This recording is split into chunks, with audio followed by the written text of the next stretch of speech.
something on productivity, and we were made to realize that um, who are your target audience. So we listed a few professions, or yeah, a few individuals that um, productivity apps might actually interest, like your project manager, students, freelance writers, and the likes.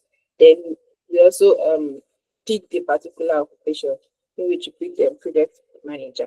So, what are the pain points of a project manager when it comes to productivity? We listed all of that out. We are bearing in mind the intent of why we are writing the article, which is to enhance the productivity of the project manager. Then we went into checking for their pain points, and then what are the solutions. So he also made mention of your solutions aligning to the pain points. The pain points should have been going north, and then your solutions are going south. They have to answer to the questions of the user's pain points. So that way, before you know it, you've done almost 30% of your research without even going into Google at all. And that's one thing that actually starts for me. Not going into Google yet, but being in your own mind and then imagining with the pains at which your users are going through, and then the solutions that you intend to provide before you can now start going into doing computer analysis, doing the keyword research and the likes. So knowing your user intent actually answers 70% of your article. So another thing that actually also stood out where it was when he said 30 to 40% of our time should go into researching. That makes the writing simple. By the time you know what your user intent is, the flow of writing actually comes with ease. But on my own end of the task, I've been doing a lot of brain work on pain points for my users. Because I'm actually writing on something related to my field, which is town planning. So I've been doing a lot of brain work, knowing the pain points, who my target audience is, because it's not just going to be the professionals, it's also the general public. So which aspect of the general public am I trying to speak to? And then what knowledge am I trying to also put out there? So what are pain points that I also need to look into? So one of which is, I don't even know about town planning at all. So how do I intend to use my writing to solve that problem? So I think that should be a summary of what I learned from yesterday's class, what I've done so far on my own books. Thank you. Thank you so much. That was very profound. Like, that means you were really with us throughout yesterday because you touched on almost everything you talked about. Thank you. Thank you so much. Okay. So it was clear. The lesson was very clear.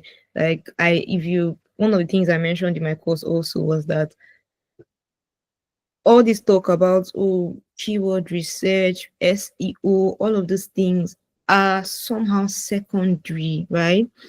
The major thing you should focus on is understanding this article you're writing. If you're writing something, you understand it, you have researched, you know who you're writing to, and you're able to answer. I said something, I said, be in the mind of the reader, and then as they are asking a question in their mind, be answering the question by your writing. That's the simplest way to write. Like, it will just be flowing because you're writing for the reader. And then when the reader comes to read, they will be flowing with you, and they will read the entire thing because you're answering their next questions literally as they're coming up. Okay. So I was talking about we should focus more on understanding the article or whatever you're writing, understanding who you're writing for first, which is exactly what he came and also said, and then give us some tools and everything. He was really very helpful. Right. Okay. So that's what we did yesterday. We also have a task to submit my 6. I'm sure Tolu must have been reminding you on the group, right? The research thing. Yeah. So when we submit that, we'll now start talking about developing the main blog. That's not going to be an issue, honestly, as long as you have, understood your research, you've done enough research. So what we are going to do, because today the task that we even have is not even related to the blog, because we are supposed to do that one yesterday. I told you every day we have something. So I think we'll just, by the end of the class, I would know which of them to focus on, if we should do today's task or maybe continue from yesterday's one. We'll talk about that by the end of the class. Yeah. But then for today we are talking about building a personal brand. And I feel like that's something that is very important. Aside being, I understand that the major problem with this brand thing, I had it as well, is maybe you don't want to put yourself out in public, you're being shy, or you're trying to just be an internal person, which I understand, because I'm actually a very, very, very shy person on my own. And I would normally not even talk to, I do not like, I never liked the whole being online. I honestly did not like it. You might not believe me, but I'm serious. That's what happened. Like, I really wasn't into online. I was never on Facebook. I'm not on Facebook. I was never on Facebook when it came out initially. Even my WhatsApp, I didn't want to join WhatsApp. It was my sister that, so I just was never the online person. But then when I realized that it was important for my brand, it was important for what I had in mind, my career, my future. So I just had to push myself. And yes, um, some other people also helped talk to me about that. One of the person I'm bringing in today, our guest Fortune, he's also one of the people that helped me talk about that. So, which is why if you even listen to my course, I talked about him then. So, which is why when the opportunity presented itself, I said, you know what, he has to come and talk to us about this. So my aim for today is to make sure that we understand how to build a personal brand as a content writer, because maybe you have your brand as something else, maybe you're already a brand as something else, but as a writer, whatever kind of writer you are, I want to ensure that you're able to build your personal brand as a content writer. Yeah. And so that's what he's coming to talk to us about today. So please remember how we were yesterday. He was really okay. And most of us working were using this. You won't like your boss.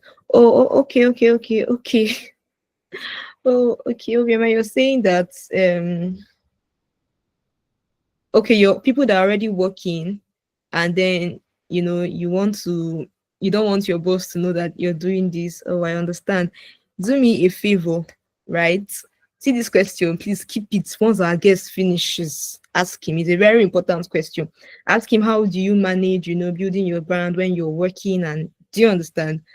So please, this particular question, keep it for him. So when he finish after his lecture, ask him this question so that he can answer it for us. All right. So um I was saying that we should, like, we were very receptive yesterday. I like our energy yesterday, the way we welcome the guest and everything. And I'm just appealing to us to do the same thing. Please be active. You can unmute your mics and make contributions. You can type, in the chat box, just so that he feels like you are with us, like he's not talking alone. Please, it can be very annoying if you're talking and nobody's responding to you. So please try to also questions as well, like this question now, Obioma, keep this question, we'll answer you, ask him. Then any other person as he's talking, you have any other question about personal branding, please, when he asks for questions, just share your questions with him, all right, so that it can be more interactive, right? So I think I'll just bring him in. It's already almost 7:15.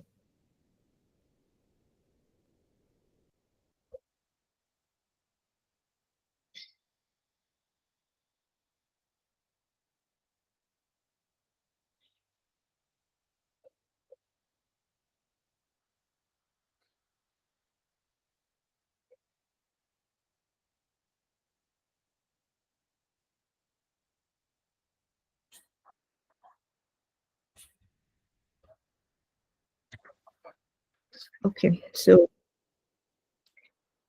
uh welcome, Chidima.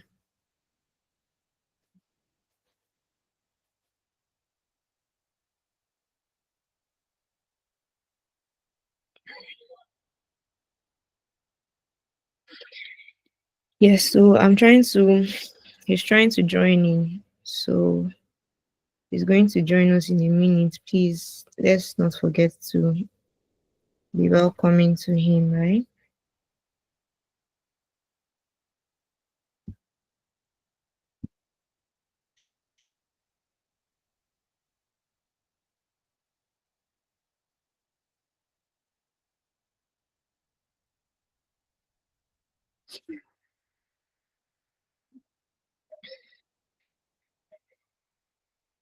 Mm. But only you had this. Did you put this link on the group chat? Yes, yes, I did. Once Doris asked, I copied it and pasted it on the group. All right, that's fine. Okay, so he's about coming in now. I'm about to bring him in. So please, the people should welcome him and make it as interactive as possible. Thank you so much. I'll just invite him and then.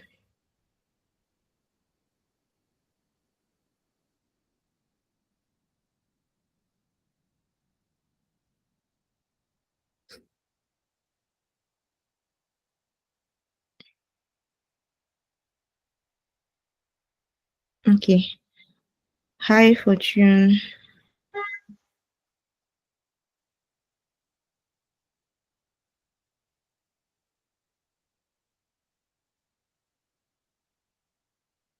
Hi, Fortune, are you here?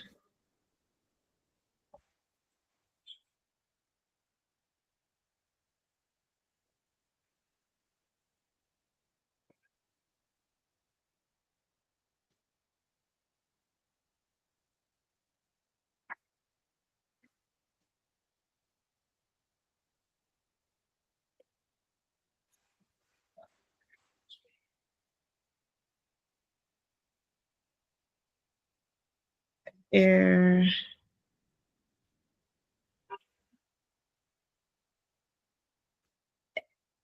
Sorry, you guys, I'm not sure what's going on. Hi, Fortune.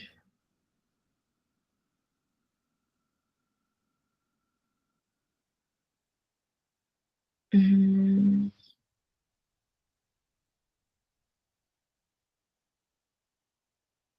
okay, I mean, he might be experiencing some issues, maybe because I cannot hear him.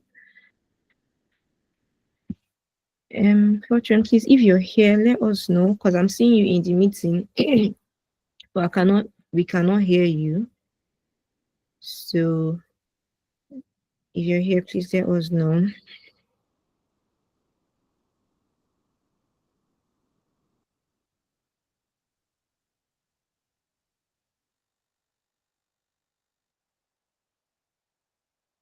Okay, I think he's having some, I don't know, maybe he's having network challenges or something.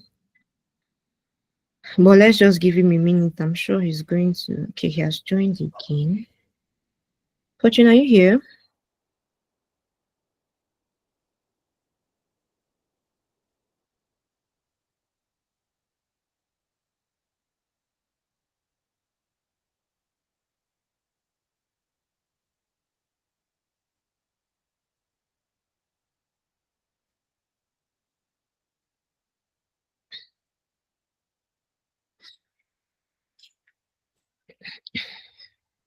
Mm,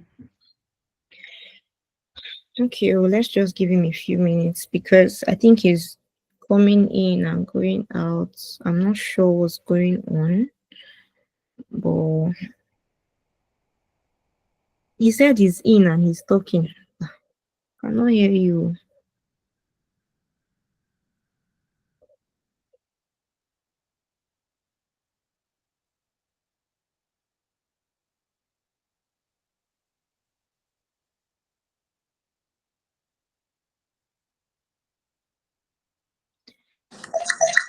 Okay, we cannot hear you. Yes, yes, yes, we cannot hear you. Okay. Okay, so guys, for most of you that people took my course, everybody took my course. So you guys know that I mentioned somewhere that some one of the people that pushed me In fact, the major person that pushed me into doing personal branding was Fortune, my friend. So he would always come and say, "Oh, Joy, you need to build a personal brand. You need to build a personal brand." And finally, I accepted to do it. And I mean, it's been amazing so far. So I decided to bring him in. He does a lot of things actually, but this is the one I wanted. This particular skills, the whole brand and communication. That's what I wanted. He does a couple of things aside that. But yes, for today we are borrowing this part of him. Yeah, and so he's here to show us a couple of things from his view. So you guys, welcome. Fortune is nice to have you here. Thank you, and you have the floor now. All right, thank you so much, Joy, for that brief benediction. Would I say it's a benediction or introduction? It's all good. I'm really excited and happy to be here today. Pardon, I had a little challenge with I don't know, my laptop. So I had to join my phone. But however, we'll still try to do the little we can. All right, guys. Let me just share my screen briefly and see. Hold on, just give me a minute while I do that. Of course, take your time, sir.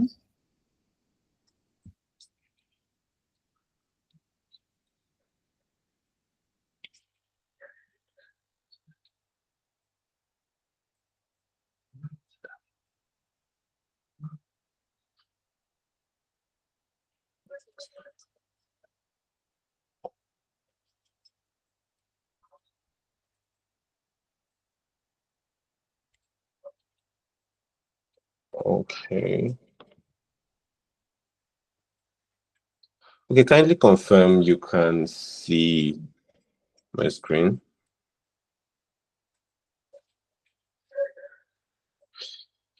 All right. Okay. So today we're going to be looking at building a consistent brand inside out. A personal branding. This is supposed to be a personal branding session. Like Joy rightly said, I'm quite multifaceted. So I'm just going to try as much as possible not to digress so much. So we are all here to talk about personal branding, yeah? And I'm going to just give a brief about myself before we get right into it and stuff. And then I'll use that to highlight the importance of building a personal brand. All right. So in the year 2017, I started out blogging, started out digital marketing and all that stuff. I just kept on trying out different things and all. And I know at first I finished my NYC, I was jobless, I couldn't get anything to do. So I was just trying out a lot of things online, and gradually I found myself doing digital marketing. From there, I metamorphosed into different other areas.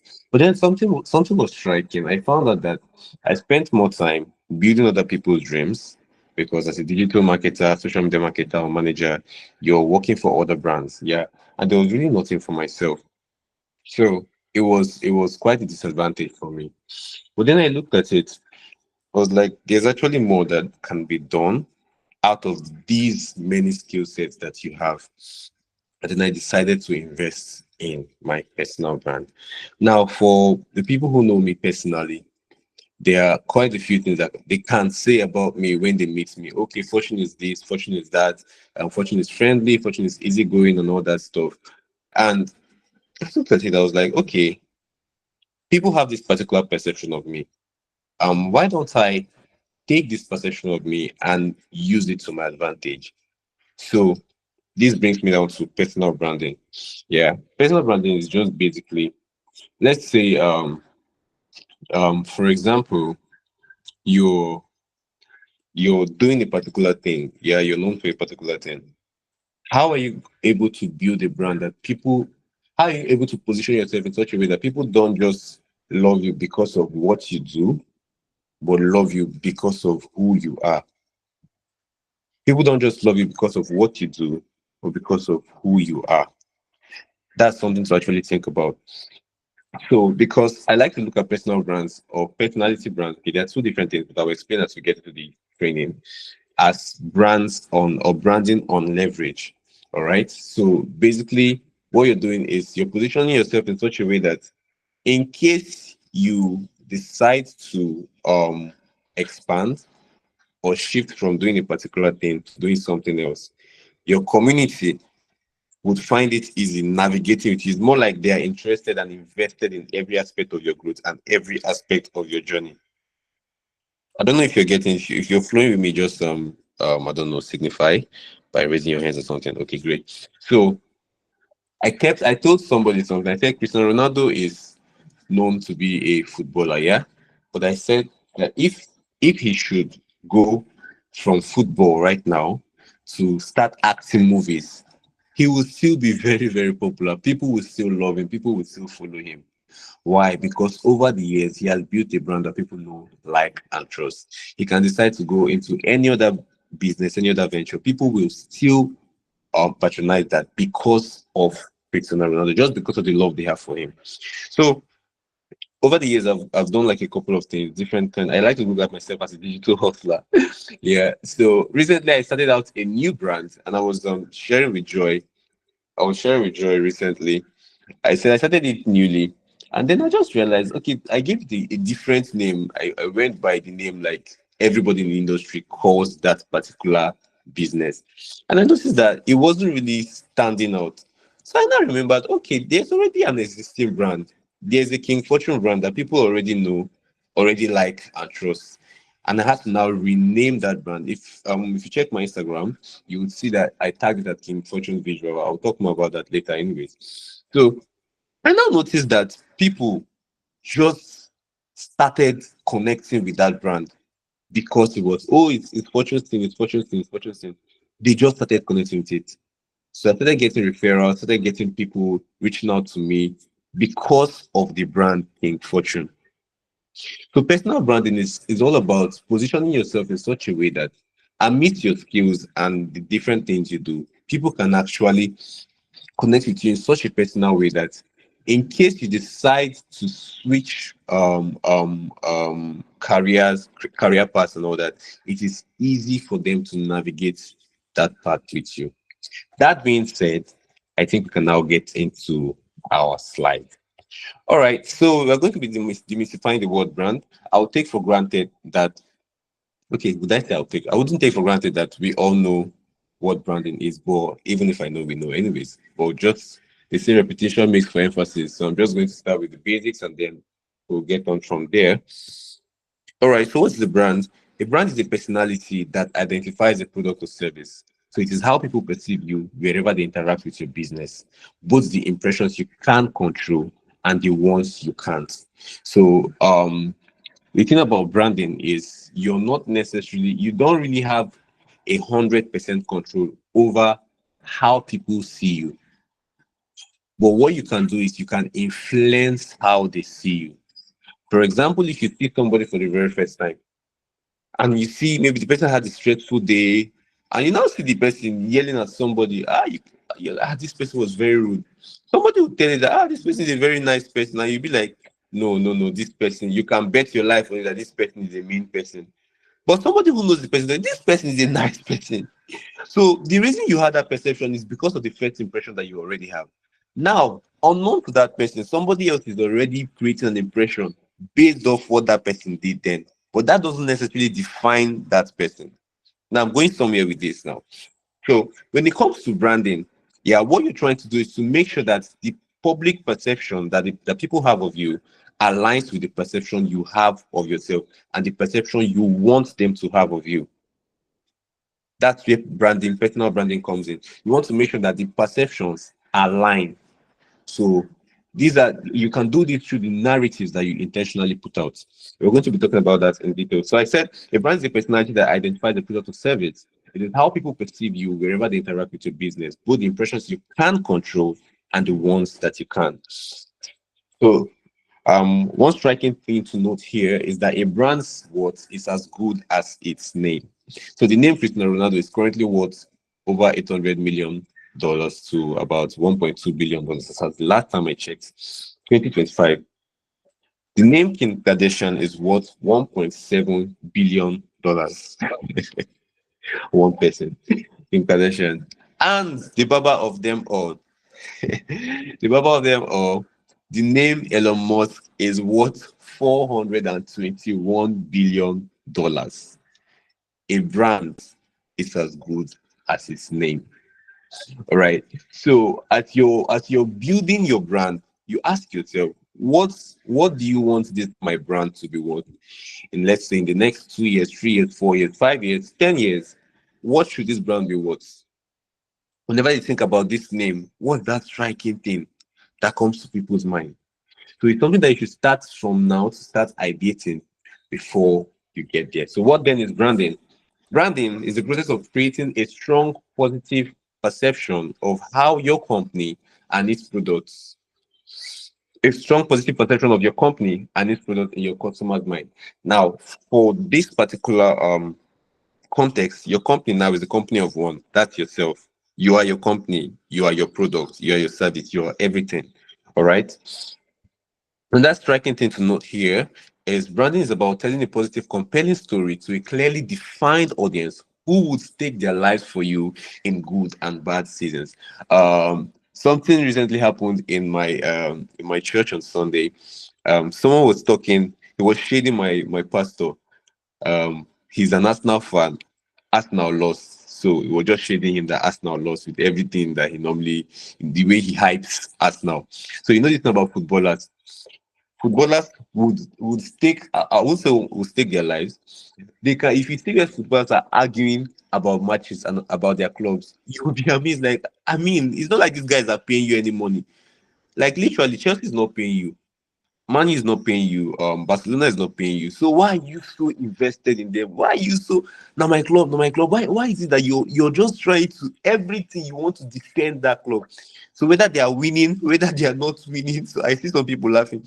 Whether they are winning, whether they are losing, you still see people. My club, my club. Man, you the Red Devils. You are even choosing to be called a devil because of club. So you can imagine. So this is the power of branding. This is what branding does. On the other hand, if you look at brands like Coca-Cola, for example, if you look in the soft drink industry and all, you see that Coke stands out. People are just like, why is what's so special about Coke? There are other sodas out there. Yeah, why is it? What's so special about Coke? So it's about the positive, compelling story that they've told over the years. And there is a clearly defined audience for everybody. You have to have a clearly defined audience. If you're talking to everybody, you're not talking to anybody. That's the truth, because you'll be spreading yourself too thin by doing that. So branding is all about telling a positive, compelling story to a clearly defined audience who will stake their lives for you in the good and the bad seasons. Branding is about selling an experience that only your brand can deliver on or does better than anyone else. All right. So it's about selling an experience that only your brand can deliver on or does better than anyone else. Branding is infiltrating the minds of your target audience. I'll try as much as possible to see how I can make this slide available after now. So branding is about infiltrating the minds of your target audience to the point they beg you to take their money just to have more of you. Why do people do some football fans? They've gotten to the point where they are not just normal football. They now even go into betting. They will be betting Bet Niger because of football. And the thing about this is that they will allow you. You'll be winning, winning, winning, winning. It now gets to a point. All the things you've won, they'll just wipe it. Just very, very volatile. All right. So branding is such that even if you ask yourself this question now, if today you say you're not going to be giving out value for free anymore, and that you're going to be charging for every single thing, like you're going to charge 100% for every single thing you do online, would you still have people who would pay to have a piece of you? If you cannot genuinely answer yes to that question, like with your full chest, like you whole and well, then you know that you still have a lot to do when it comes to building your personal brand. If you say you want to offer your value, your services or whatever, or the value you're putting out there online, if you say you want to just limit it to subscriptions alone, monthly subscriptions, will people subscribe to that? If you can say yes to that question, then you have a brand there. then you have the strong brand there. If not, there is still work to be done. All right, so just stay with me. So, there's a lot we're going to cover, but I'm just trying to see how we can just get the basic stuff out of the way. All right, so if you're not known for something, you'll be tagged anything. If you're not known for something, you'll be tagged anything. Now, this is a bit tricky here because if you're, let's say, okay, I'll use myself as an example. If you're a multifaceted person, yeah, you want to try as much as possible to streamline what you project out there for people to see. You can be doing other things on the side. For example, I'm here now to talk about personal branding, but I'm not just a personal brand strategist. I'm also a content writer like you guys. I'm also a copywriter like you guys. And there are a lot of jobs I do on the side that people don't even know about. But that's not what I project on my social media. What you see me most times project on my social media is either the branding aspect of me or the Christian creative aspect of me, because I'm also a Christian creative. And I usually make Christian content or Christian or faith-based content. That's what you mostly see on my social media and all that stuff. But I have other would I say brands or other handles where I give expressions to other aspects of my life, such as, let's say, the digital marketing, the branding, the content creation. I have like different brands where I just spread everything out, even my blogging platforms as well. But what you see on my personal platform, I try as much as possible to streamline it. All right. So the reason is because when people want to reach out to you, they want to easily associate you with something. All right. And if you have so many things going on at the same time, it becomes difficult for them to know which to prioritize and which not to prioritize. So this is not to say that you cannot be a jack of all trades. Being a jack of all trades is not bad at all. As a matter of fact, in fact, I advocate for it. This saying that a jack of all trades is a master of none. I didn't even know the complete statement. That is actually jack of all trades, master of none, but oftentimes better than master of one. So if you're a master of just one trade, you are the very big disadvantage. Let me even put it out there now. If all you do is just content writing, you're at a very, very big disadvantage. I'm telling you. So you need to have something else. Okay, like you see, your instructor, Joy, she's also a video content creator too. She's also a video content creator. So amidst the writing, the content writing she's doing, she's also doing video content creation and probably also making money from that too, which I believe she's making money from that. We know she's making money from that. All right. So you can't just be doing one thing per se, but what you want to do is that you want to try as much as possible to project. You want to have what we call your core or your core offerings. You want to try as much as possible to project that. So if you're not known for something, you'll be tagged anything. That's what I was just trying to drive. All right. So now personal branding. I'm going to be talking about personal branding and personality branding and why you need the both of them. Yeah. So personal branding is the intentional effort to shape how others perceive you based on your skills, values, expertise, and achievements. So it focuses on creating a professional image that aligns with your goals and the values you provide. So if you're looking at personal branding, it's more like you are now the product. Like I said, you are the company, you are the service, you're the everything. So you're doing it from a professional point of view. And one of the things that personal branding focuses on, let me leave this. The key features of personal branding, skill driven. It highlights your expertise, your accomplishments, your unique contributions. Professional focus, it tends to align with your career goals, business or industry recognition. So you're all here now. You're looking at how to push your personal brands as content writers. Yeah. And I know that in as much as we are all content writers here, our niches are not the same. So we could have technical writers here, we could have copywriters here, we could have creative writers, we could have other kinds of writers here as well. So it's basically professional focus. Now, one of the key features is that it's long term, is built over time to create a reputation that aligns with your personal and career objectives. And now the strategic messaging here is crafted to meet the expectations of your target audience, which could either be your followers, your clients, or your employees. Now I'm going to now show you the difference between personal branding and personality branding and how to make a blend of the two of them to really, really build a strong brand for yourself online. All right, now what is personality branding? Personality branding, on the other hand, focuses on emphasizing your unique character traits, quirks, and individuality as the core of your brand.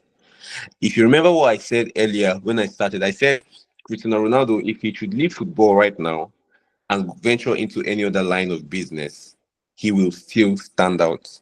He still has that community of people that know, like, and trust him. And I also use myself as an example. I said I started a new line of business. It's not like it's something I've been doing since, but I just decided to like make it a standalone offering.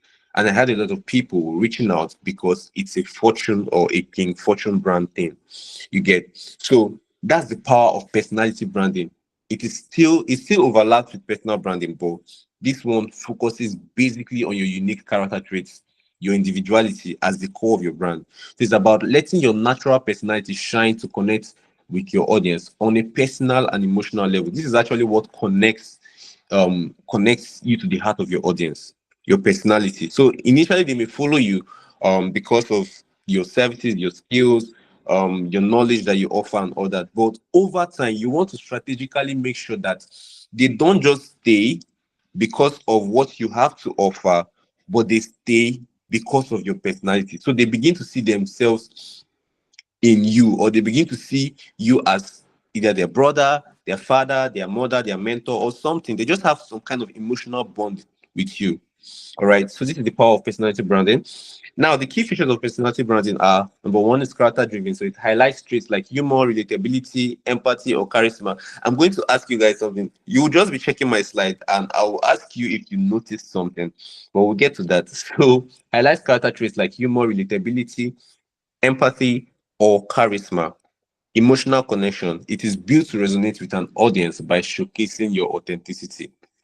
And it is highly personal, obviously. Your lifestyle, your preferences, values play a significant role here. So what you want to do is that you're trying to, as you're building your brand as a content writer, you want to make sure that people don't just, they are not, your community doesn't just see the content writer side of you.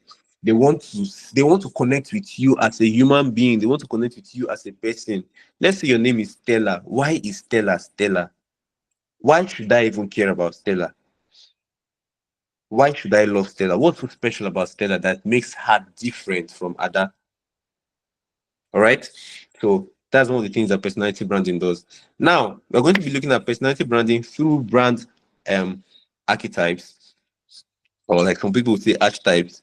All right. So brand. In fact, before I even go further, how many of you have heard about brand archetypes before? Let me see. Just signify.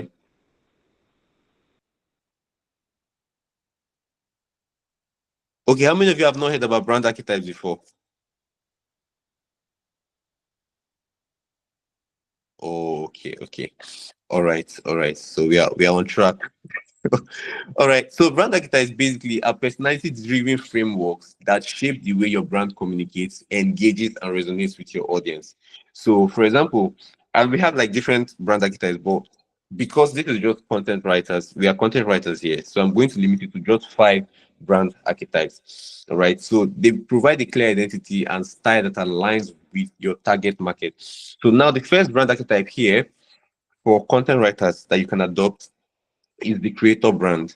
All right, is the creator brand. So the trait of this brand archetype is that by nature it's very imaginative, very innovative. So let's say you're a writer, and the kind of writers you even see adopting the creator brand archetype are, let's say, creative writers, people who write stories, who write poems, who write lifestyle kind of content and all that. You can even write business content, but the only difference here is that in your style of communication, it's going to be a little bit playful, a little bit would I say UT funky, just shows that artistic side. All right, it's going to reflect in your choice of words as well. I'm pretty sure that in as much as all of us here are content writers, our writing styles are different. So some of you may be more professional in your writing, some of you may apply a lot of storytelling. All right. So one of the things that you want to do is, as you're positioning yourself, as you're building your personal brand, you want to choose an archetype that will reflect the kind of content writer brand you want to put out there. Are you following? So We see that the content style here for the creator brand archetype is creative, original, artistic. The target audience, likely entrepreneurs, creatives, artists. And the example here is unique storytelling for lifestyle brands. All right. Now we have the Sage brand. Now, this Sage brand, basically they are known for eliciting wisdom in their communication. So people just have you just stayed and you just, when you think about wisdom, you think about a certain caliber of people. When you just think about wisdom, like anytime you just listen to this person, the level of wisdom is like this person is high up there, like air, and you are far. Like not with the same content creation we say we do.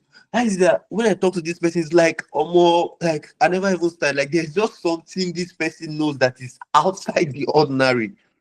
Those kind of brand, they fall under this brand archetype, this Sage brand. John Obidi, perfect. Thank you. That in fact that you've just said it, John Obidi. So whenever you see the level of wisdom that this guy just exudes, it's outside it. All right.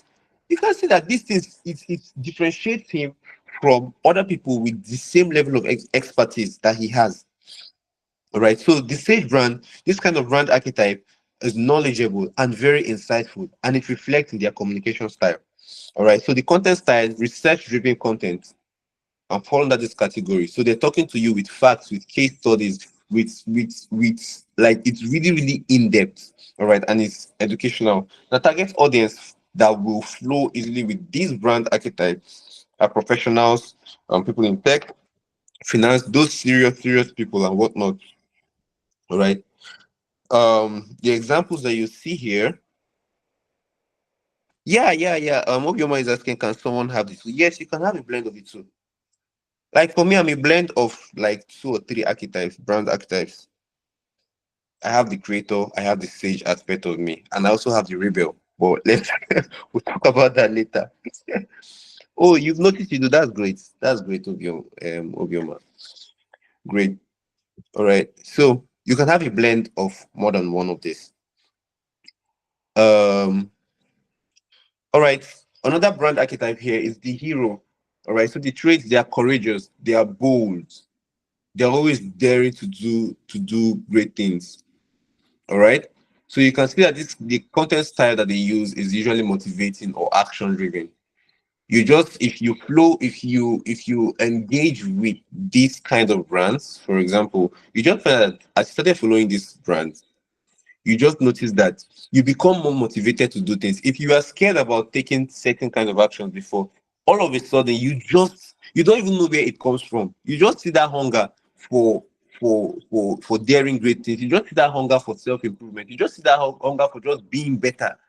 So the hero brand archetype is one of the brand archetype that pushes these kind of things. All right. So you can see that the target audience here is self-improvement, people in the self-improvement niche, startups, and they usually make content that inspires overcoming challenges. So they will always project you as the hero and how you can overcome this challenge. If they could do it, you can do it. If this person could do it, you can do it. All those kind of stuff. So they fall under the hero brand archetype. Then we have the jester.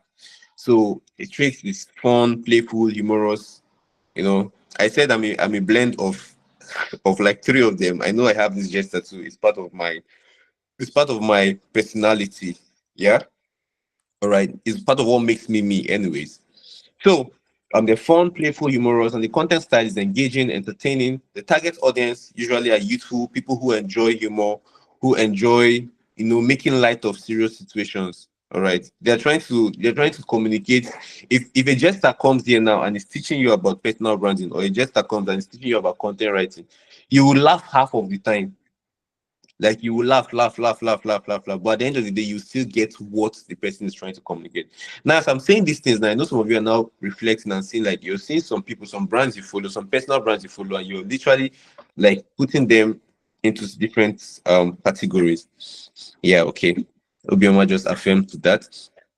All right. So you can see that those kind of people, they are still teaching the same thing. So you probably are connected to like different content writers, but you can literally place these content writers based on their archetypes. You can see that, okay, this one is a Jester brand. Oh, this one is a Sage brand. Though they're all content writers, but you see that their personality traits are different.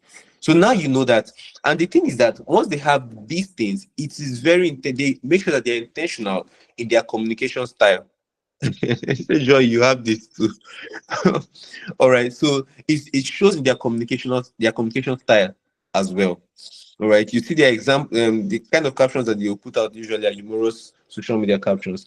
Now the last one here is the ruler. There are other archetypes. We have the caregiver. We have the rebel. Like I said, some of us are rebels. The rebels usually like or we call them the outlaw. I didn't add it here. The outlaw brand archetype. They are rebels naturally. They like going against the norm. They like going against the status quo. Everybody's going right. Them, they are going left. Like it's as if they are seeing you. Why are you seeing things this way? What is so special about? I don't even understand you. Everybody they think right. They think left, left, left, left every time. What thing they do you? So those people, they are rebels. You can, in fact, as I'm talking, you already pick out those kind of people. You know that this particular brand, as you're following, even their choice of words. In fact, let me use in the blogging niche now, for example. Instead, that is new. In the blogging niche now, for example, if you look at how many of you know gist lovers? If you know gist lovers, you can wave, you can gist lovers. You can see the choice. These people are rebels. They are serious rebels. Even their choice of words. They like violence headquarters. Everything other bloggers they are trying to play safe, but these ones now where the problem you see where fire and then they enter. So you can see that these kind of personalities they are there, and that is that's their unique selling point, and that's what connects people emotionally to them or makes people connect emotionally to them. You get? So you want to try as much as possible to understand or know where you fall into and see how you can adapt that even in your content strategy and your brand strategy. Now, the ruler brand here, like we have here, is authoritative strategy. So these people, you will see that most people in the leadership niche can easily find themselves here. All right, they're projecting themselves as thought leaders. They're usually authoritative. When they talk, it's like you can sense this command in their voice, even in their caption. You can sense the command. Say, "Oh God, why they command me now?" So you can literally see that in their style of content creation and all that. So leadership focused, authoritative, and the target audience mostly are corporate luxury brands who like to position themselves to as that leader kind of brand. All right. So the kind of content that appeals here are content that establishes industry leadership. All right. That being said, let us ponder on this. So to stand out in a crowded marketplace, you need a good blend of both personal and personality branding. So I'm sure we understand where these concepts overlap. Yeah. So as you're building your brand as a content writer in 2025, you want to make sure that your personality shines through. Your personality what shines through. Me, when people interact with me, they can tell that, oh, this person is a very, very loving, happy, just a happy person. At the same time, this person is a Christian because you barely see me talk and I will not add God. Or one, you will just know that this person is a church boy or something. So this person is just, it's part of my brand and it's something that I have come to love and appreciate. Now, that doesn't limit me from relating with people from different religious orientations. We still relate very, very well. We can just literally tell that there's just something different about this person. So you want to make sure that your personality shines through your personal brand. All right? Let's run. Now, our mommy Gio. The 11 golden steps to building a consistent brand inside out. To building a consistent brand inside out. The first step here is self-evaluation. Self-evaluation. How do people see your brand? So from now, after, in fact, you take home as you finish this, it's not, the Bible says it's not just to be hearers of the word only, but doers of the word. So if you're just hearing and you're not implementing, then you don't expect to see any change in your brand or in your business. All right. So you're going to do some self-evaluation. How do people see your brand? All right. What do people hear about your brand? Those little small gossips here and there. What do people hear about your brand? What do people feel about your brand? So when they come in contact with you, how do they feel? How do they feel? One of the things that I am very intentional when I have sessions with people, even consultancy sessions, is I want people to feel, when you come around me, I want you to feel warm, to feel welcome, to feel relaxed, feel like, oh, now my guy with this person is my friend, and all that. And I want people to feel powerful after they finish encountering me. Because what I do, part of the things I do is also brand clarity. So by the time you come and you talk to me, that confusion just clears out. Things just become a bit clear for you. All right. And I try to make sure that I communicate this in how I talk, how I act. Like you notice when I started, I tried to talk a little bit about myself. I tried to make you laugh a little bit just to get you a little bit comfortable. I could have as well just came in and just went straight into the topic and all that stuff. But no, that's not how I want my brand to be felt. All right. So how does your brand smell? Uh-huh. How does your brand smell? So for those of you who go out, someone is laughing. How does your brand smell? Because see, brand smell is a very, very important thing. It is very, very, very important. And in as much as yes, we know you're not a perfume brand or whatnot, if you are saddled with so much knowledge, so much information, even if you are the best in your field and they invite you to a speaking engagement, and the moment you walk into the auditorium, everybody is trying to take cover, it's a problem. Or people come around you, the moment you raise your armpit, everybody don't off. It's a big problem. Or you have mouth odor, that the moment you finish using mic, the next person that uses the mic can barely breathe. Like me, I've noticed this sometimes. I sing in my church. So sometimes when I am like maybe especially when prayer people are finished praying with this particular mic, prayer people will pray with a lot of energy. They'll be baptizing the mic with saliva. By the time you now carry the mic now and you want to sing, you just be inhaling saliva left, right, and center. So by the time I'm singing, I'm inhaling my breath. As I sing, I turn my face to the left, inhale, come back, sing, turn to the right, inhale. That's the way I'll just survive. So you can see that these things are actually very important. How does your brand smell? Because you're building personal brand. Your personal brand involves both your looks, your feel, how you smell. Every single thing ties in to your personal brand. Do you know that there are certain you can recognize people by their perfumes? You can just see this particular person. You have that one friend that once the person just comes around, even without seeing the person, I don't say it did here, or I don't say it did here. From their perfume, by their perfume, you shall know them. All right. So you want to be intentional about that. How does your brand taste? You hear people say, this person is a sweet boy. It's not like people literally taste you, but there are certain adjectives and certain associations. There's a way you communicate your brand that people can literally associate you with taste. Ah, this is a sweet boy. This guy, very bitter person, very. That is a brand. It's a brand taste. In as much as yes, this is an adjective used to qualify, but it's a brand taste. This guy very bitter. She knows what she's doing. Like recently, there's an event that I'm not going to disclose, but an event that one way or the other had to do with me and all that stuff. And then the decorator, what was the decorator? But the decorator's attitude was something else. I'm like, is this how you do your job? Like, you're a professional, oh, like, how did you even manage to survive to this particular point with this kind of attitude? Is that bad, though? So your brand, how does your brand taste? So you want to do this self-evaluation. So take these things down. Later, you go on your own and do that. Now, the next thing, know who you are. Knowing who you are is the first step to nurturing and developing the brand called you. Like the legendary philosopher says, Socrates, man, know thyself. And I said here, until you know yourself, you cannot grow yourself. Until you know yourself, you cannot grow yourself. It's when you know yourself, you know what to project. And the thing about personal branding is that you're projecting your strengths above your weaknesses. Everybody has a weakness. Even your best of brands have a weakness, but you don't see it. You don't see it. And there's this thing we call there's what we call national branding. Like every nation has a brand.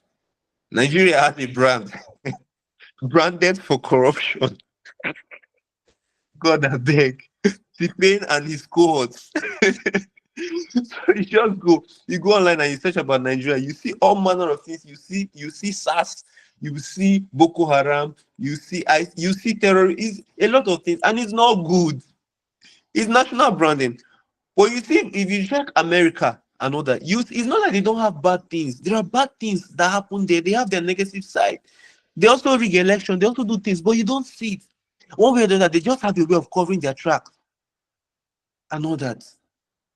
Right. So that one is for that. So until you know yourself, you cannot what? Grow yourself. Pardon my digression. Your checklist. Who are you? What do you love? What makes you unique? What are your hobbies? Your likes? What's your story? What are your strengths and weaknesses?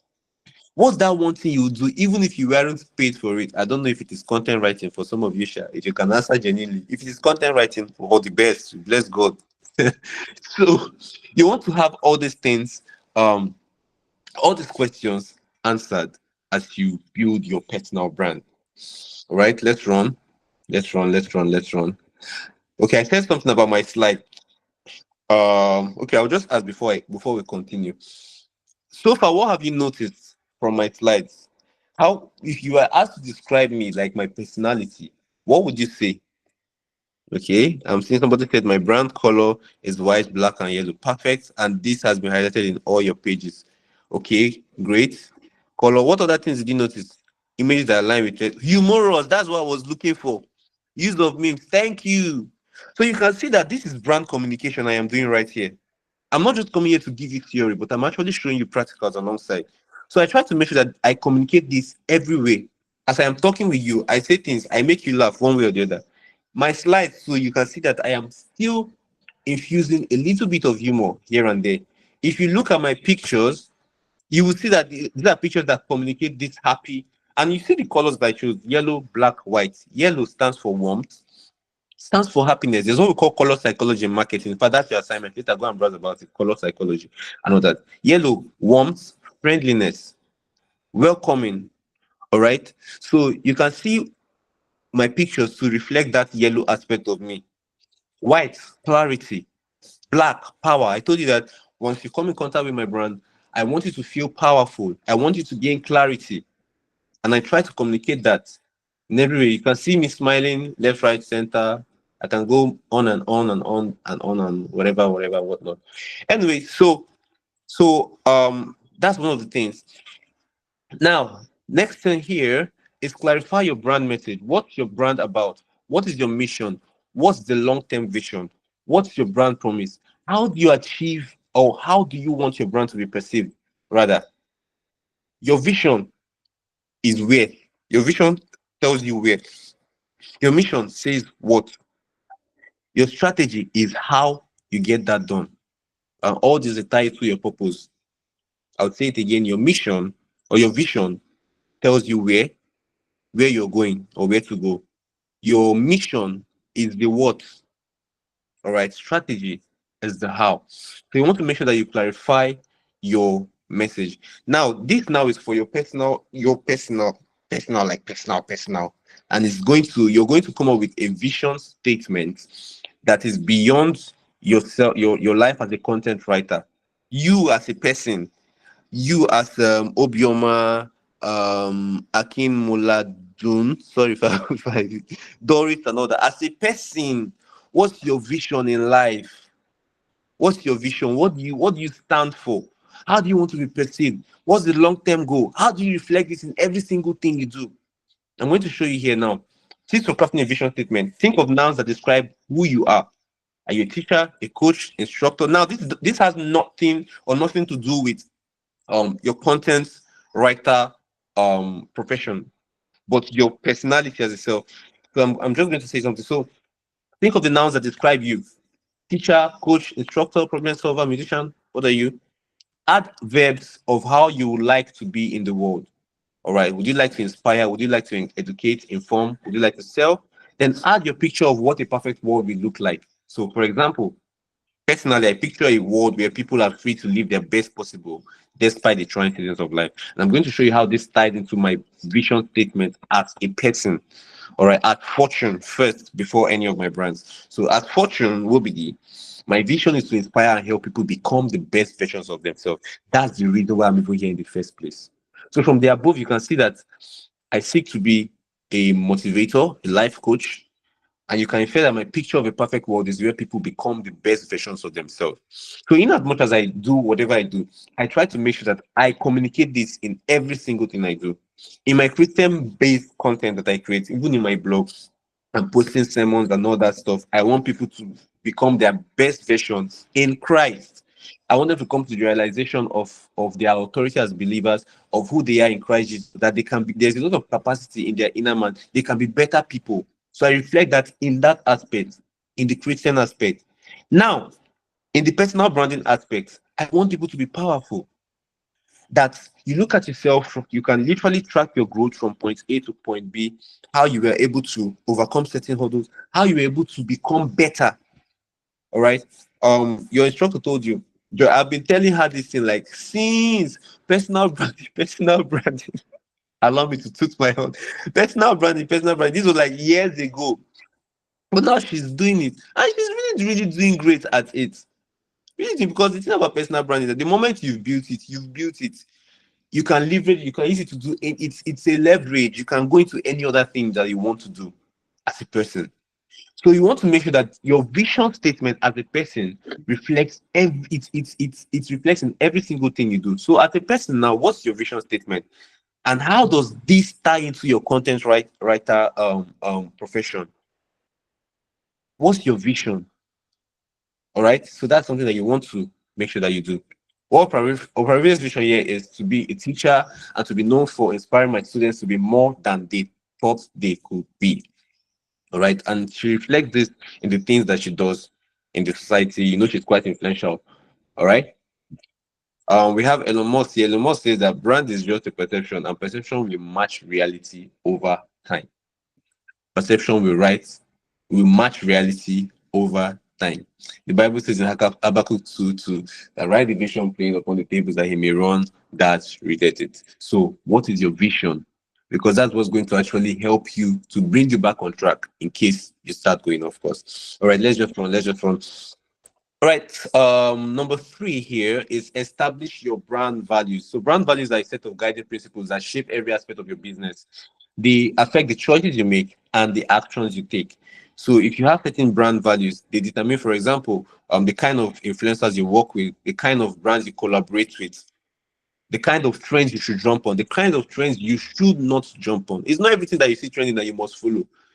As a matter of fact, you must not follow every trend. All right. So if you have brand values that are your core values, it helps you to be able to filter amidst the noise. Because social media is a crazy place. It's a noisy place. People are always bragging. It's a noisy place. So your brand values help you to filter amidst the noise. All right. So now, brand value filters. What are the things I believe in or hold in high esteem? What are the virtues my brand is centered around as a content writer? What are the attributes I want my brand associated with? So these are things that you need answers to when coming up with your brand values. Now, the key thought to note here is your brand values are the strongholds that bring your brand back into perspective in case you start going off course. If you're flowing with this service, kindly give the Lord a wave offering as we continue. All right. So the next thing here is to yes, I forgot to add, I'm also a pastor. Hallelujah. Praise the Lord. So some impartations can take place right here. Okay.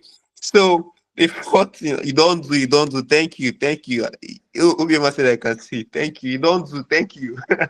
So number 4 here is to define and research your target audience. You are not called for everybody or called to everybody. See, it was obvious, but so decide who your tribe is, find them and go after them. So you want to make sure that you have your target audience well defined. And if you have different target audiences, you can do what we call target audience segmentation. All right. So you can segment your audience and then come up with content pillars that cater to those audiences. All right. If you have content pillars that cater to those audiences and tie them into one coherent brand. Now, how do you define your target audience? All right. You're going to do that through the demographics. So what's their age, what's their gender. I know some of you may have stumbled, most likely have stumbled into this, but this is just a reminder: their age, gender, location, education, income, marital status. So let's say you're a content writer. Okay, how am I saying? Let's say you're obviously a content writer and all that stuff. So your target audience you're reaching out. Are you reaching out to secondary school students? Are you trying to build the next generation of content writers? Right? Are they singles? Are they stay-at-home moms? If they are stay-at-home moms, your strategy to reaching them is going to be different. Your choice of words will be different. All right. So what you're going to be trying to project is that okay, you can work remotely from home and make money even as a stay-at-home mom. So if you have that, you know what you're trying to communicate. Now, another thing you need to know is their psychographics. What are the things they value? And you want to try to find out that their values align with your brand values. What are their goals? What are their challenges? What are their interests? In fact, there's this thing. In fact, I like to say in branding, yeah, you as a personal brand, you are not the hero. I know I talked about brand archetype being I talked about the hero brand archetype and all that stuff. But in communication, that one is just in communication. But you are not the hero of the story. You can never be the hero of the story if you're building a personal brand that is catering for people's needs.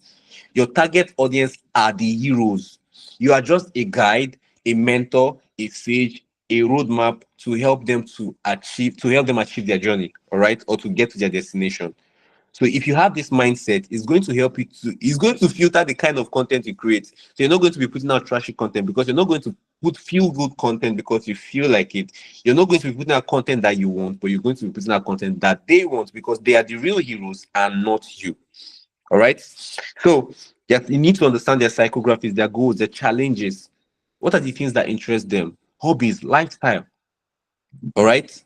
If you understand their lifestyle, you can even create content around lifestyle decisions they've made that is even affecting them. Right? What are their behavioral patterns, platforms that they use, how do they consume content, their purchasing habits, their decision making processes, are they impulse buyers? All right. So you need to drill deep down into your target audience persona before you even start creating content out there and whatnot. All right. Now the next thing you want to do is to name your tribe. Now let me ask you guys this question. How many of you have named your tribe? In fact, type in the comment section. If you have a name for your tribe, type it in the comment section. Let me see. Naming your tribe involves selecting a unique, relatable, and memorable name that resonates with your target audience and reflects the values, purpose, and vision of your community. All right. So it just creates this sense of community. They just feel like, okay, so said, okay, this is always so hard for me to do. Why? Why is it hard? It's something that you can actually, anyways, you'll be able to do that. Hallelujah, by the grace of God, at the end of this training. All right. For those of you who have names for your tribes, please comment it in the comment section. Let me see. Somebody's saying amen. Let me see you. If you don't have names for your tribe, don't say my audience will not read. They are busy massaging their arm. Oh my god. Voila. I call them my bodies. Okay. I see. That's nice. That's nice. Me, I call my audience royalty. All right. I call my audience royalty. There's this brand I used to have, the Royal Mindsmith. If I'll talk about it maybe some other time and all that stuff. I call my audience royalty. So it's not just when people look at the King Fortune brand, I am not just the king with subjects. I don't see them as subjects. I see them as a community of other kings. All right. So I see them as a community of other kings. I'm not King Fortune as their ruler. I am King Fortune as I just see myself as a catalyst that brings a community of other kings together. And when I say kings, even queens are also there. Man is man and woman. so that's why I see it as. So for content writers now, you can say, okay, Stella's Wordsmith can be an idea. Fitness enthusiasts, the Fit Farm. I know some of you have seen the Fit Farm. You've seen the Hustle Tribe. Personal branding coaches can say Brand Builder Society. So after now, one of your take home is to name your tribe. All right. This is what's going to make them emotionally connect with you. Naming your tribe. All right. Now, the next thing you need to do is to know your onion and grow your onion. Away, say this is MBA, too much value. I invite my children. We know they hear. They will hear in Jesus' name. Hey, all right. So the next thing is to know your onion and grow your onion. How well do you know your onion? Now I'm not saying onions before. How well do you know your onion? Does your onion make people cry, or is it a laughing stock? When you know your onion, you build three things. I call it the EAT formula: expertise, authority, and trust. So knowing your onion means like your niche, your industry, that thing that you're doing, your skill. How well do you own it? How well do you know it? So you're coming to give us content about content writing. How much do you know content writing? I believe the content that you put out, that other content writers who know content writing will see your content and they'll start laughing. That's what I mean by is your content a laughing, is your onion a laughing stock? Does it make people cry?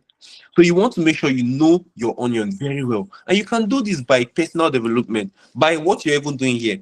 Connecting or I'll just give this illustration from the Bible. When the widow of Zarephath met Elijah, and she was like, okay, all she had was just for her and her son, and that they would just take and they would die. What did he tell her? Borrow vessels, not a few. Borrow vessels, not a few. Now I'm just going to give the illustration from a different point of view. Sometimes the vessels that you need to borrow can be knowledge from other people. The more vessels that you borrow can be because they already have it. So you're borrowing vessels, not borrow as many vessels as possible. Borrow as many vessels as possible because that's the way you're going to grow in that thing that you're doing.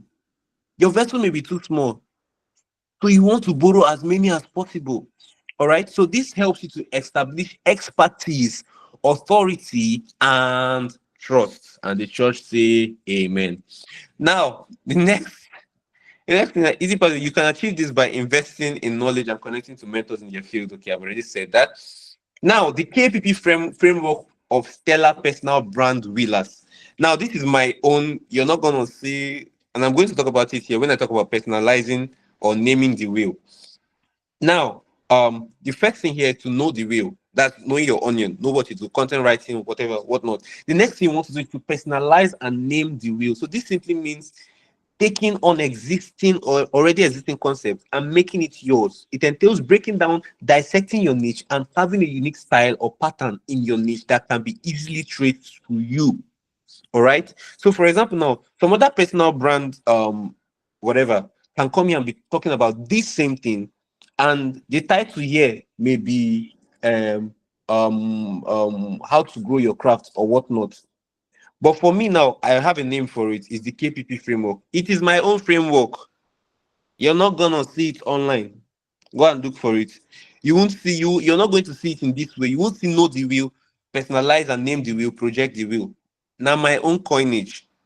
You get so in as much as what I'm trying to say is that you know something, you learn it. Then the next thing you want to do is to personalize it in such a way that it is unique. So your community can literally tell that they can feel you in it. All right, name the wheel. So everybody's putting out a writing course out there. What's going to make your writing course different? What's the name that they can just associate? Oh, this is this. Once you think about write right, okay, you know that it is Justo. Once you just think about write right, you know it is Justo script. There are other writing courses out there.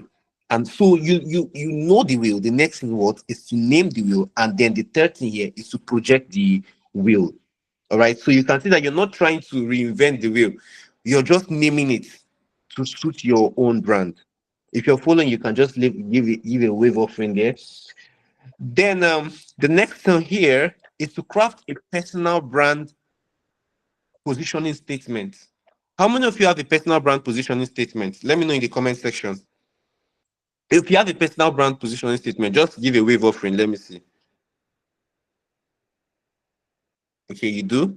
Okay, you can type it in the comment section. Who else has a personal brand positioning statement? Okay, if you don't have a personal brand positioning statement, just signify by raising your hands. So you don't even have a personal brand. You have a personal brand though. All of you have personal brands, but you're not just intentional about it. All right, so now your positioning statement is what singles you out from others offering the same services as you. is what positions you as an authority in your niche. So your personal brand positioning statement must project your target audience as the hero, like I said earlier, and your brand as the guide to help them reach their destination. Now I'm going to be showing you just one framework. There are different frameworks, but just one framework you can use to create that. So your positioning statement should highlight who you are, who you serve, what you do, how you do it, your key differentiator, and why it matters. All right. Who you serve, what you do, how you do it, your key differentiator, and why it matters. So you're going to see here my positioning, personal brand positioning template here. I help target audience with specific problem by providing then in bracket unique solution using your key differentiator. This is what makes you different from your competitors out there. So they can achieve the desired outcome. This achieve desired outcome is why it matters. Remember where we're coming from, who you serve, what you do, how you do it, key differentiator, and why it matters. All right. So now I'm going to show you an example. I brought out different examples for content writers, but I'll just talk about mine briefly. I help personal brands and thought leaders struggling to build an impactful online presence by providing tailored digital first communication strategies using my unique expertise in blending storytelling with data-driven marketing so they can connect authentically with their audience and establish lasting influence. Oyibo. Plenty. All right. So this is what my personal brand positioning statement looks like. So what I highlighted here, the people I'm trying to help, my target audience, personal brands, and thought, especially thought leaders. Right. I like to think that even content writers, you also fall into this category because you're trying to position yourself. Why are you even invested in this course? Because you want to become better at content writing. You want to be known. You want to become a thought leader in content writing. Just to now is becoming she's a thought leader in content writing and she's still building that brand. The same way I'm building my brand in other areas. And you too, you want to do the same thing. So you help, you target audience you want to reach out to, what they are struggling with. Highlighting their problem makes it easier for them to just identify, oh, why I need to go with this person and not this other person. This person actually knows what I am struggling with and may be the best person to handle that. So now let's look at some examples. I'm going to give different niches for content writers. How many of you are SEO content writers here? All right, Angela. Okay. Maria, okay. I help small business owners with low website traffic by providing SEO optimized blog posts using proven keyword strategies so they can rank higher on Google and attract more customers. It matters more because that is the achieved what all this plenty thing is to arrive at attracting more customers. That's why it matters. All right. Then for, let's say, social media content writer, I help lifestyle brands with low social media engagement by providing creative and visually appealing captions using data-backed strategies and trends so they can build loyal followers and increase brand awareness. I'll give two more examples and then we'll move to the next point as we gradually start rounding up. For technical content writers, how many of you are technical content writers here? Okay, so I think it's more of SEO content writers. All right, for technical content writers, it could be like I help software as a service companies with complex products struggling to educate their audience by providing clear, concise, and engaging technical content using my background in tech and storytelling, so they can convert readers into paying customers. Because I know one of the things that software as a service companies struggle with is all these their highfalutin products and all that, how to condense that their idea and what they offer in a way that their audience can actually understand what they are offering is actually a problem. So it's not just about the knowing or providing the solutions. How do you communicate or sell that solution to somebody? How do you sell that solution to a baby to understand? All right. So a technical content writer, your positioning statement could be I help start companies with complex products struggling to educate their audience by providing clear, concise, and engaging technical content using my background in tech and storytelling so they can convert readers into paying customers. Right. Then copywriter for e-commerce brands. So I help e-commerce businesses with low product sales by providing high converting product descriptions, using persuasive language and emotional triggers so they can boost online sales and customer trust. And lastly, here, email marketing content writers. I help business entrepreneurs or entrepreneurs with low email open rates by providing compelling email sequences using A or B testing and storytelling so they can nurture leads and increase conversions. I like to believe that most of us here know what A or B testing is all about. All right. So this could be a positioning statement for an email content writer. So you now, as a content writer in your niche, what's going to be your positioning statement? All right. So you sit down and you craft it. It is what is going to help to sell your brand to your target audience. Oh, I have one more here. For business to business content writers, I help B2B companies with low lead generation by providing long form authoritative articles using industry specific research so they can attract high value clients and establish thought leadership. All right. Hallelujah. Over to the next thing, telling your brand story. We have like 3 more points. After this, we'll call it a day. Then you ask your questions. All right, tell your brand story. A brand story is a narrative that communicates your brand's origin, mission, values, and the journey that led to where you are today. It builds an emotional connection with your audience by highlighting challenges overcome, successes achieved, and the purpose behind your brand. So I'd like to ask you guys again, how many of you here have a personal brand story? If you have a personal brand story that you've already detailed out and you've already written, signify by raising your hands. Okay, so I take it that we don't have a personal brand story written out already. All right, that's great. Okay, if you don't have, wave your hand. Let me know if you're still following. Okay, good. All right, so a personal brand story. Jesus, see your hands are flying. Oh yeah, don't do. Calm down. I've seen it. All right. So, a brand story is a narrative that communicates your brand's origins, missions, values, and the journey that led to where you are today. We will after the class. The journey that led to where you are today. So it builds an emotional connection with your audience by highlighting challenges overcome, successes achieved, and the purpose behind your brand. So now I'm going to give you a framework for that. So when you want to create your brand story, these are a few filters or formulas you can use in creating that. Number one, you want to have your origin, the beginning. If you're used to storytelling, we have the pillars for writing stories. You have your plot, your beginning or your exposition, your rising action, your climax, your falling action, your denouement. For those of us who are literally inclined and all that stuff. So your story needs to have a beginning, an origin. What's that thing? So for if I ask some of you here, let's make it practical. I just want one person to just tell us how you got into content writing. Just signify by raising your hands, and then I'll pick you. Doris, okay, you can unmute your mic and just tell us how you got into content writing. Okay, I wouldn't say I kind of thought about it at first as content writing. I'm a pastor's wife, and I started writing for other pastors' wives, on our page, on our WhatsApp page, and gradually they wanted more. I'm almost in my 50s, and my kids are at home. All my kids have all left home. So people wanted to know that part of the story. Okay, how are you coping as an empty nester? The kids have all left home. My son just finished his master's. So they wanted me to, write as in, like my experience. And not until I stumbled on Joy's content that I kind of knew what it was. You can actually turn this into something. So that's that. Okay, you see, so this is your story. This is part of your story, and I believe as you started this, you faced some struggles.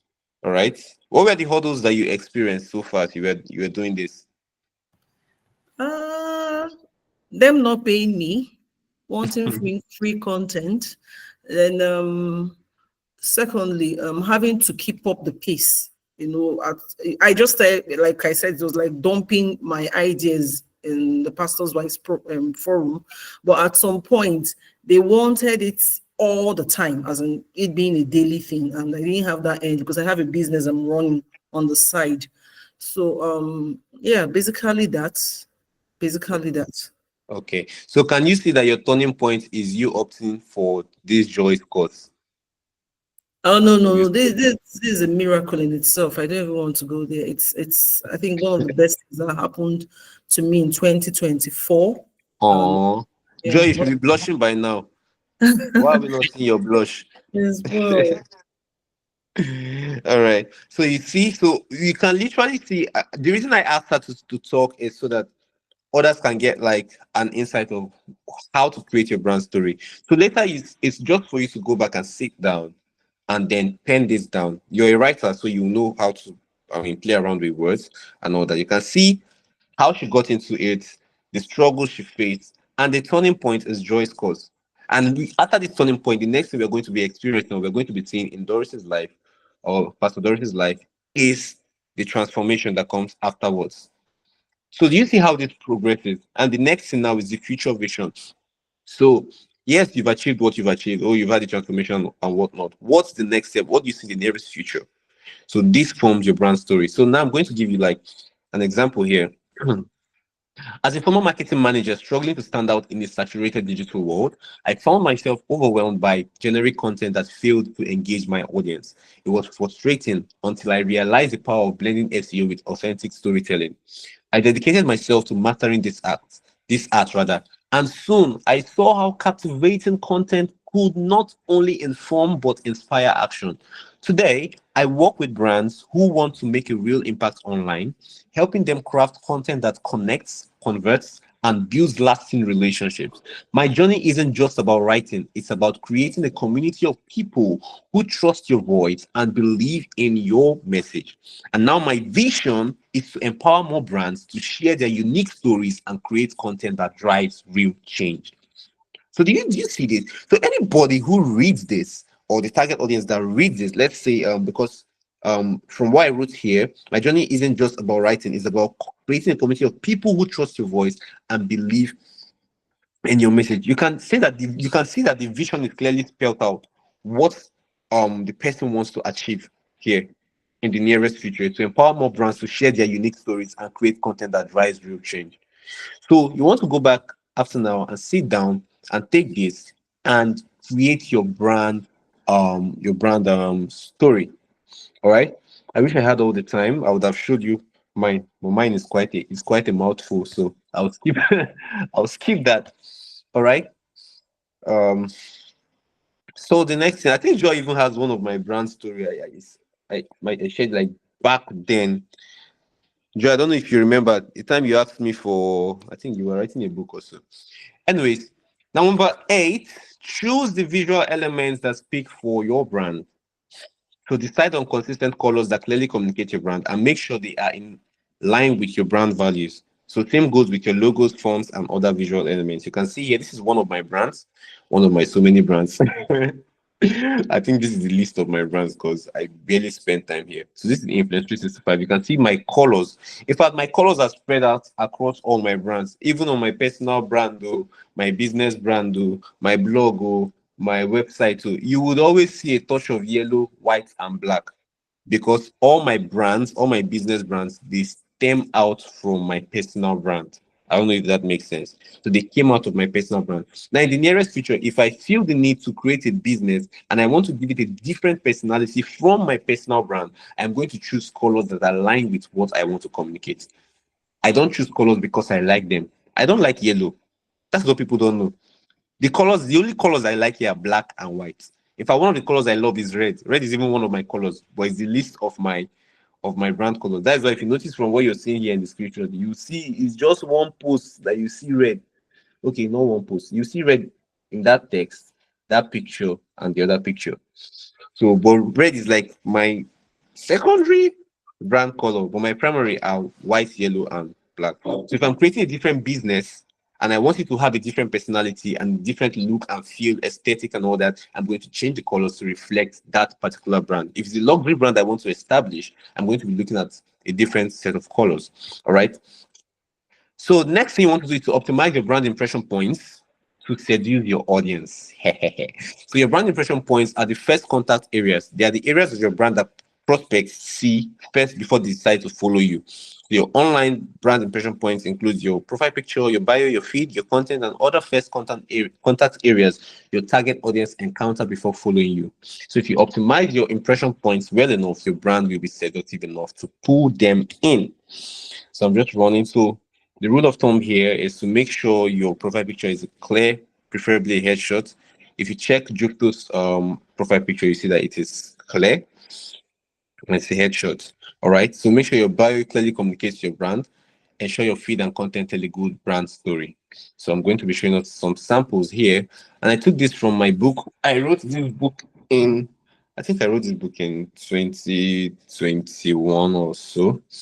I can't really remember.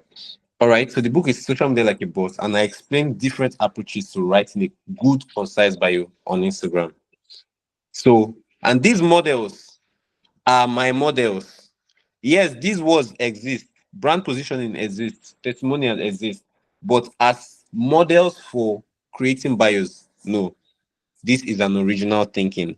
This is my intellectual property. So my bragging rights here.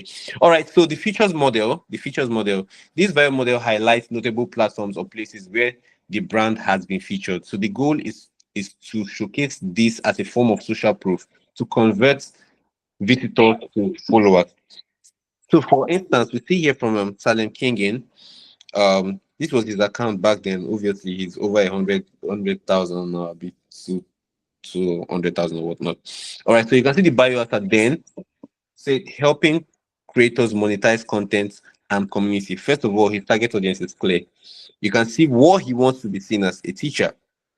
Then you can see the features. He has been featured as a TEDx speaker. So he's a TEDx speaker, he's a TFAA nominee, whatever that is. Now, the next model here is the brand positioning model. This bio model highlights the positioning of a brand or what sets it apart from its competitors. A typical example is what we see on Forbes. All right, their bio you can see here. It's not far from the truth. So you can see that they are the official Instagram accounts, the world's leading voice for entrepreneur success and free enterprise. So who doesn't know about Forbes here? If you don't know about Forbes here, raise your hands. So everybody knows about Forbes. So that bragging right is allowed. All right. Then the next model for crafting your bio on Instagram is the testimonial or accomplishment method. So this bio model leverages on testimonials as an elevator pitch. A lot of brands use this to entice visitors into following them. So you can see here from Robots Yakubu, who boasts of like $4.3 million in client revenue in 2020. So you can see this is like an accomplishment that he's showing that he has done. So this is why you need to follow him. You can see that he's a sales strategist. All right. So there are other models, but for this particular slide, this is a free class. Anyway, so this is it. So the next thing here, examples of on brand communication through IG feed layout. This was one of my brands. Here you can see my colors flying everywhere. Yellow, you can see yellow, you can see white, you can see black. Power of branding explained. Easiest way to control what you see on Instagram. How to build brand trust on social media. How to brand like Apple. 4 things that happen when your brand doesn't deliver on its promise, and whatever, blah blah blah. All right, so you can see this actually communicates what my brand is about on this particular brand page here. All right, you can see Justo's on here. Anybody that looks at this page or this feed can literally see that she's a content writer.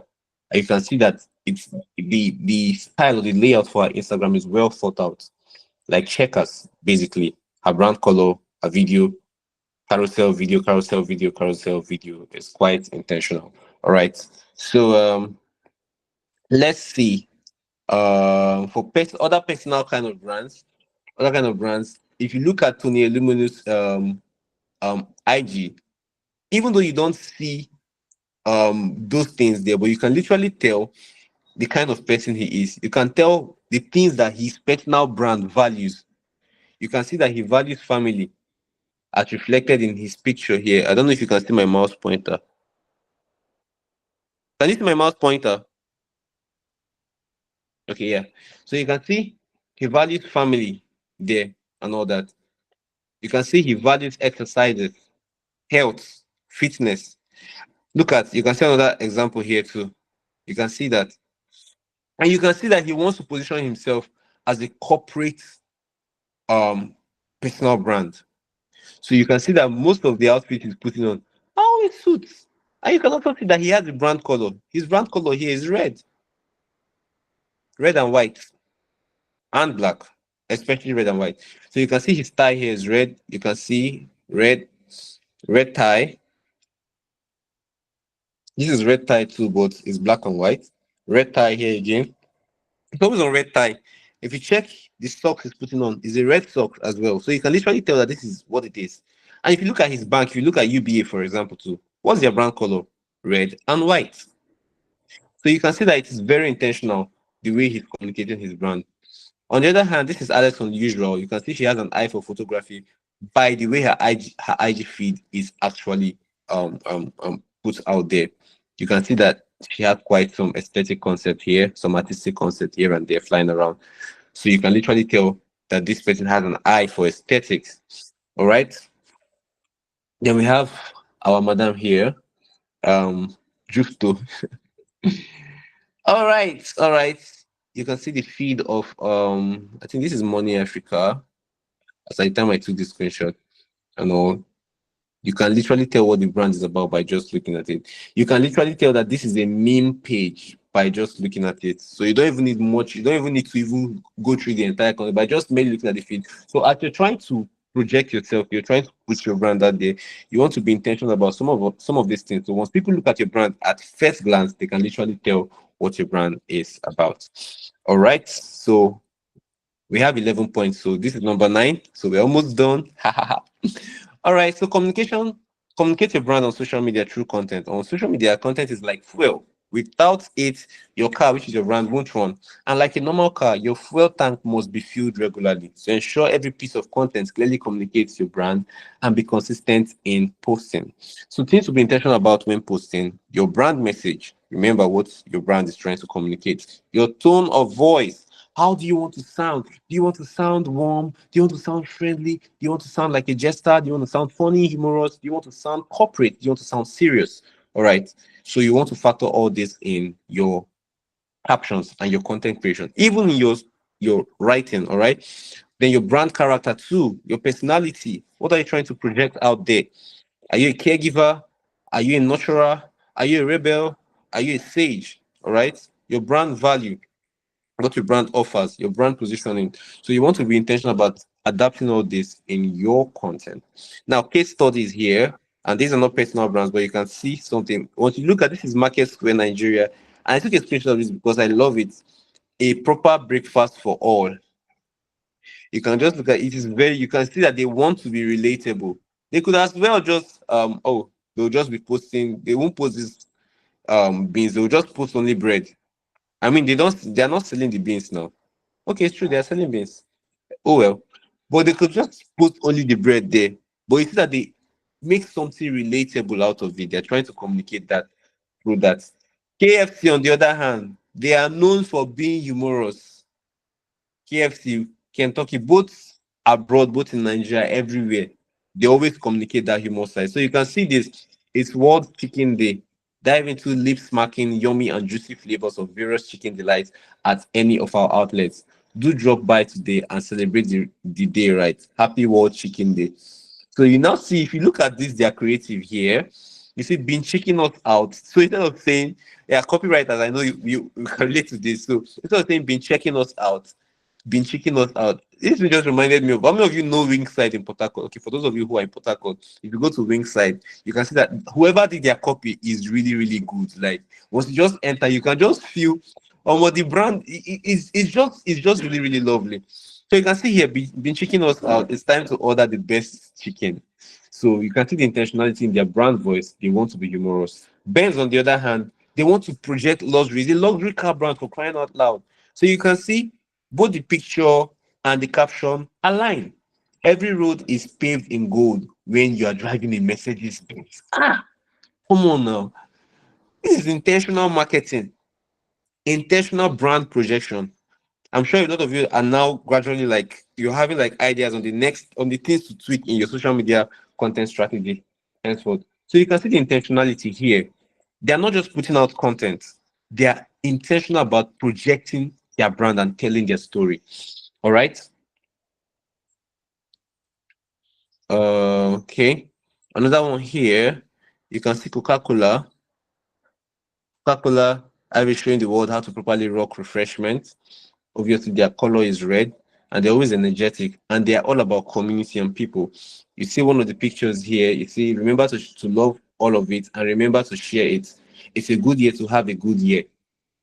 Los Angeles dancer, choreographer, whatever, getting together with his friends and all that. Coca-Cola is just about sharing the moment. That's why you see them come up with marketing campaigns like Share a Cook. And how many of you remember Share a Cook with Emeka, Share a Cook with Joy, Share a Cook with Doris, Share a Cook with Fortune and all that? That was intentional brand marketing. They are projecting some of their values. They value sharing the moment. They value community. Coca-Cola values community a lot. So that's why they will do that. So that when you go to buy Coke, if my name is Fortune and your name is Joy, once we just go to this thing, you now start looking, for share Coke with Fortune, share Coke with Joy, so that we can just buy it together. We'll just sit down, take pictures and post on social media. It's very intentional. They do this to infiltrate your mind with their brand. Same market on the other hand.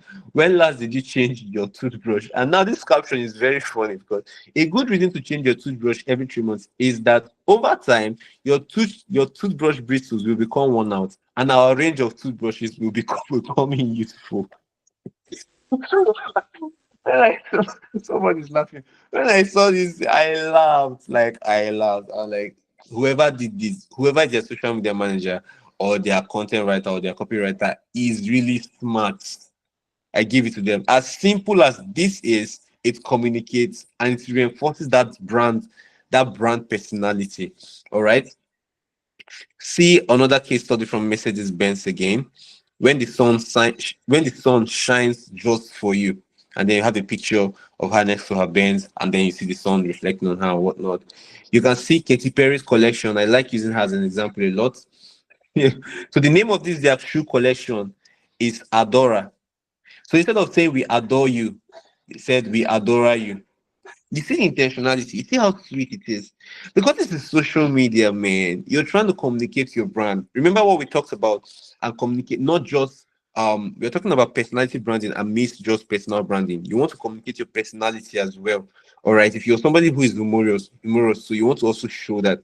See this other one here. Not sure what day it is, but the Henley is always a good idea. Hello. So you see the intentionality in all this. Now, rounding up, great content entertains, inspires, educates. So, as you're creating your social media strategy as a personal brand, you want to make sure that you have a blend of both entertainment worthy content, educational content, and inspiring content. All right, in your content calendar, you want to also have content pillars that cater to all of that. All right, the 10th before the 11th, value first, money next. So, you will want to think about money. For those of you who bought Joy's course, it's interesting to know that she didn't just start her writing today. She didn't start putting content today. She has been putting content since. And if you go back to her old post, you see that her post actually gets better. Even her designs, her face, Joy's designs used to be whack. I'm saying it in her face. Her designs used to be very, very whack. I used to tell her that time, like this, I mean, take this aesthetic thing serious.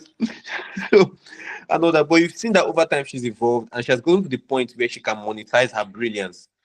She can monetize her brilliance and she has built a community and is still building a community. So for you now that maybe just starting out, the first thing you want to do is to give value first. Bible says that for everything there's a time and season. All right. So this is the season to build. So give value. This kind of marketing is called value-based marketing or VBM. So make it your priority. Solve people's problem. So the moment you do this, it is going to establish three things in the minds of your target audience. You make them know you, like you, and trust you. All right. When people trust you with their time, they will trust you with their money. So if they know they are following you, and you're not putting out trashy content, they will trust you with their money. So think about that. Once people trust you with their time, they will trust you with their money. Now, the next thing is to promote your brand. Just go ahead and promote your brand. This is a basic session, so I don't want to go into so much details. And also, way to grow your tribe through content marketing, through community engagement. So I tell people on social media is first social. You see, social comes before media, and not media before social. So if you're just there for the media and you're not social, you're wasting. All right. So you want to engage, you want to interact with other people on the platforms. You want to check those people who are bigger than you, doing well. Prioritize collaboration over competition, because the person who won't even compete with safe, they are like 100 steps ahead of you. So why compete? All right. So it doesn't hurt to leave a few comments in the comment sections and all that stuff. You check most like big content writers. If you check their comment section, you'll see comments from other writers as well. If you check Joy's page, you'll see comments from other writers as well. I'm pretty sure some of you have even left comments there and all that. So you want to make sure that you're strategic with this. I would have explained how this ties into affecting the social media algorithm in your favor, but we'll leave the deep things for the deep. All right. So another way is through strategic collaborations. Like I said, hashtags. Some people don't even know how to leverage hashtags. They just put it there. They don't know that you can literally build a community of hashtags alone. There's what we call hashtag marketing. It's a robust field of its own. Hashtag marketing. It's not just to use the hashtag. There is a way to literally leverage those hashtags, but I won't share that here. That one is for the upper echelons. All right, so via DMs, via online forums and groups through paid advertising or media buying. Then establish your brand, go live on social media, organize events, free or paid events. If you're just starting out, organize free events. And what you want to do is, like, you can have a lead magnet. All right, you have a lead magnet that attracts them. You can get their email addresses and all that stuff, and then be giving them free value. Just have an entire sales funnel built out of that, and then you can market to them. You can sell to them later, but for now, you just prioritize giving them free content, even your events that you're organizing. To secure speaking or performing gigs platforms, team up with other influencers in your niche. It exposes your brand to a new audience. Run online campaigns and contests. Create an online portfolio. Secure press release on blogs and get a website. So you want to do press releases. You can also do guest writing on blogs as well. Can collaborate and do guest writing. If you have a website on his own and you have an idea of SEO, you should know how backlinks work, internal links, external links, and all that shit. Sorry, excuse my French. So you want to do guest blogging because it's going to help to drive traffic back. You're going to create a backlink to your website as a web content writer. All right. So having known this, go out and spread the word about your brand. The sky is your starting point. Now, I'll leave you with this key thought. If you're not a social butterfly, your brand might end up as a housefly. If you're not a social butterfly, your brand might end up as a housefly. So, social media is not just for you can be an introvert. This is a word. This is not me preaching. So if you're an introvert, it doesn't cut out. It doesn't cut it on social media. Carry that your introvertedness and keep on side. In fact, Apostle Femi Lazarus preached a sermon I saw recently on his YouTube. He said that your quiet lifestyle is what is killing you. Quiet lifestyle is what is killing you.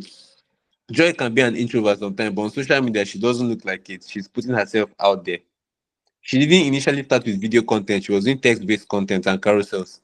Before now, she has metamorphosed into video content creation and all that. And you find that video content creation will actually drive more traffic and build your brand faster than that's a fact, actually, because in content marketing, video is king. Right. So that's by the way.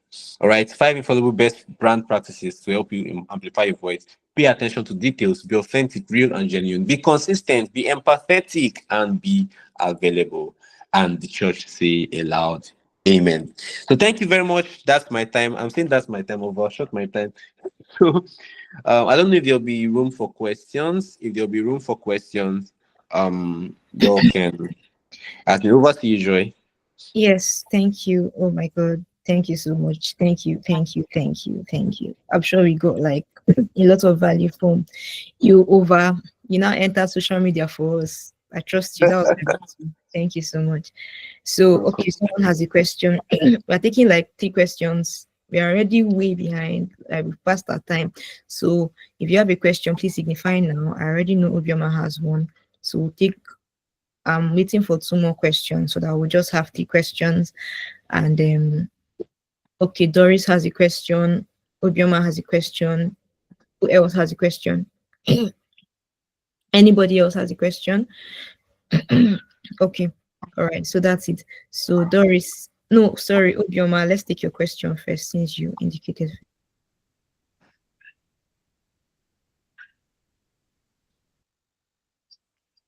Okay, thank you so much, Mr. Fortune, for a mind-blowing class. We really appreciate that. Let me go straight to my question. My question is concerning building a personal brand for those of us who are still working for people. How do you go about that? Because you have not really, you're still working for them 5 to 6 p.m. and you want to start up your own brand. That's having your own personal brand. Is the sort of popularity, you being coming out, digressing from what they employed you to do. So how can one handle that both in both ways, doing what you like doing, finding yourself in the content writing aspect, and also working at the same time? Thank you. Okay, there's this thing I normally and I tell people when I'm counseling and all that stuff. For those who I counsel, like being a life coach, I say that you dissect your life into two: the money game and the purpose game. And I keep telling them that money gives purpose wings to fly, because if the money is not there, the purpose will not be there. So let's say now the content this thing is the purpose game. But the truth is that one thing about it, the money game will only give you money for a period of time and all. But the purpose game is what's going to give you that longevity and give you that leverage for a lifetime. So what you want to do now is just a matter of priority. So let's say now you're working in a place where they barely give you that time and all that. You come back by 6. I expect, okay, you're a family person and all that. So once you come back, how do you manage your time in the house? So what me I will normally tell people is, once you get back home, even if you can find, even you may start with, for a start, you can start with 1 hour a day. If 1 hour is too much, 30 minutes a day once you come back from work and all. Once you're at your workplace, you have break times and all that. So what you can be doing, I tell people, if you've not started pushing out content already on social media, I tell you, don't even create a handle, don't even do anything yet. Don't even be in a hurry to start. Take your time and strategize and develop your content ahead of time. So what you can be doing is, you're creating your content ahead of time. Keep on creating them and bad producing them. You've written your script if you want to do video content and all that stuff. Keep them aside first of all. Go about your normal business. Be doing your thing. Then let's say this week, for this week now, you come back home, you're managing your time. It's a matter of time management. You come back home and you write a few scripts and whatnot. You keep aside. Next week now, as you're coming back home now, you can say these 30 minutes that I usually use to write this content, I can actually take those contents I've written and shoot the videos. Now you can have an archive where you're actually storing these videos ahead of time. If you want to go into video content creation, because it's what's actually going to put your brand out there, be keeping it aside first of all. If you want to build a portfolio too, you can decide to go on dummy projects, or you go online and check, just write stuff. Take out time and write them ahead of time and start building that portfolio first. Now, when you've had like a pool of content that you've already created ahead of time, you can contract somebody if you want a logo to do a logo for you. For your brand designs, you can outsource some things. All right. Then you now start going to your social media. Now, to go into your social media, now we thank God now where we are now. We have what we call social media scheduling tools. You can schedule your content because you've already created this content. And mind you, as you created the script for the videos, you've shot the videos, also create the captions ahead of time too, and also research the hashtags that will go with that ahead of time. Keep them aside. Don't post. Have like a pool, 10, 20, 30 contents ahead of time. Then the next thing you now do is to now schedule them. Schedule them. Then go about your normal business. So you go about your normal business, the content drops on its own. So all you just do from time to time when you come on social media, you check the engagement of that content. Or you can run ads on those content as well. So gradually, you're pushing that. If you do it, there's a way, at first it will be inconveniencing, but it gets to a period of time where it now becomes natural for you. It will be inconveniencing, but you now start adjusting to it. Your body just starts adjusting to it. Now it becomes like a normal thing for you now. Before you know it now, you're building your community, gradually building your community, and you're still having your normal work. It gets to a point now where your community is now big enough for you to actually monetize. The moment you started monetizing that community, you can now decide, by the time you've saved up some money, you can now decide, okay, this thing has started bringing in some revenue for me. Let me now drop this other stuff that I'm doing. And there you have it. You have your stuff going. So that's something that you can actually try. Does that answer your question? Okay. So Yes, it next, did. Thank you. okay, you're welcome. Next person. Doris, please. Okay. Thank you, Mr. Fortune. Thank you so much. God bless you. I was going to ask for well, first of all, this generation is fast paced. Yeah. I'm already having a headache trying to catch up, with all the terms and all that. Well, I was going to ask, let's assume you have a particular thing you like writing. You want to write based on your experience, probably as a mother, as a minister, or as someone that is already menopausal, and you are writing that. Let's assume you want to start writing that on Instagram. How do you um, navigate towards sending the same content on LinkedIn and being employed as a content writer? I don't know if I'm making sense. How do you diversify it? Okay, like you also want to keep that part and you also want to diversify into other niches. How do you, because your portfolio definitely will be carrying what you are about, but now you want to diversify into other niches and having people see you as an authority in that field. How do you juggle all that? I don't know if I'm Okay. making sense. I think I get you a little. Okay. Now, definitely there are times for trade-offs and all that. So somebody like me now, for example, I said I'm multifaceted. Yeah. If you're the kind of person that wants to give like expression to different sides of you, I'm here now on this call. I have, okay, Joy is aware. I have like about 5 or 6 YouTube channels. 5 or 6 YouTube channels, all serving different purposes. There's a part of the YouTube, there's one of my YouTube channels that is my blog. That was about how many thousand subscribers. That is my blog. I have that one there. I have the one where I talk about digital marketing and personal branding. That one I just started, I think, was it last month, or be last 2 months. I talk about social media management, talk about personal branding and all that stuff. I have where I post my music. I have where I post my sermons or my teachings and all those kind of stuff. Now I'm giving different expressions to these different sides of me on that platform. Then the next thing you want to understand now is the platform dynamics. Now, in as much as I'm a pastor and I do all these other several things here and there, I create content for events. I go to weddings. I'm a mobile videographer. Create content for weddings, for parties, company product launches, and all that stuff. Now, on my LinkedIn is sacred in Jesus' name. My link, you will never see me post. It's not like I can't post Jesus on my LinkedIn. But on my LinkedIn, you will not see me going there to talk to Christian creatives or say, give your life to Christ and all that kind of stuff. What's on my LinkedIn is strictly professional. It's for my branding, shenanigans, and digital media, whatever. That's what's on my LinkedIn. Yeah. But for Instagram, what I did was initially I was posting on my personal brand, on my personal like Fortune Wobidi. I was posting content on personal branding and social media marketing, personal branding, social media marketing. But and I got to realize that this thing is limiting me because what I wanted to be, remember what I talked about? I wanted to build a personality brand, not just a personal brand. I wanted people to connect with me for me. So what I now did was to create other platforms, other personal brands based off my personal brand. So what that means is that one person can have more than one personal brand. I don't know if you're getting. You can have more than one personal brand, but your personality brand is just you. You get your personality brand is just you. How many of you know the social media Oga Bolaji? How many of you know Bolaji? All right. Now the social media Oga, does that name sound like a business brand to you? Is it not a personal brand? But then she has another page that is Bolaji Idowu Abi, what's that her surname and all that. How many of you know Niger Brand Chic? Nigeria brand chic, is that Nigeria brand chic? Does it sound like a business name?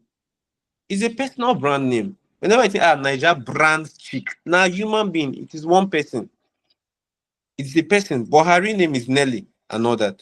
So you can literally decide, okay, I'm going to diversify my brand. I'm going to create another personal brand of this brand. This is Fortune Wobidi. I am here. There is the King Fortune Wobidi brand. All right. There is King Fortune Visuals. There is King Fortune Weddings. All of them are centered around King Fortune, King Fortune, King Fortune. It now me be King Fortune. You get, but these are expressions of me. Now, when you now come to this point, now this way we'll now talk about brand architecture. I didn't have the time to, those are more complex areas of branding. I didn't want to talk about it. In brand architecture, basically, you're talking about structuring. We have what we call the house of brand strategy architecture. We have what we call the branded house architecture. Now, the branded house architecture is such that all the brands under that brand, all these brand extensions under that brand bear the name of that brand. For example, King Fortune this, King Fortune that, King Fortune, they are all bearing the parent brand name. But now when we talk about the house of brands, this brand has other sub brands. For example, Coca-Cola is a house of brands. Fanta is a brand under Coca-Cola. Now, under Fanta, you still have brand extensions. Under Coca-Cola, you have Coke. Under Coke, you have brand extensions, Zero Coke, this Coke, and all that. I don't know if you get. So now, as a personal brand, now you look at yourself now. What am I going to do? If I have these so many details that I want to do, I want to do it in such a way that I want to give expression to these different parts. So, what brand architecture am I going to be running? For me, I have decided to run with the branded house architecture, which is the King Fortune parent brand and other brands falling under it. So, for you now, you may decide to run with the other one. You can have a different name that is totally different from your real name, and you have that on the side.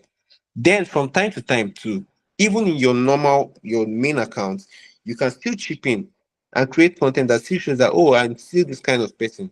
That's where you have your highlights. That's where you have your bio. Your bio is a place that you can actually tell who you are, what you do. So, for example, if you check my Instagram now, you won't even see those contents I was talking about on branding and all that.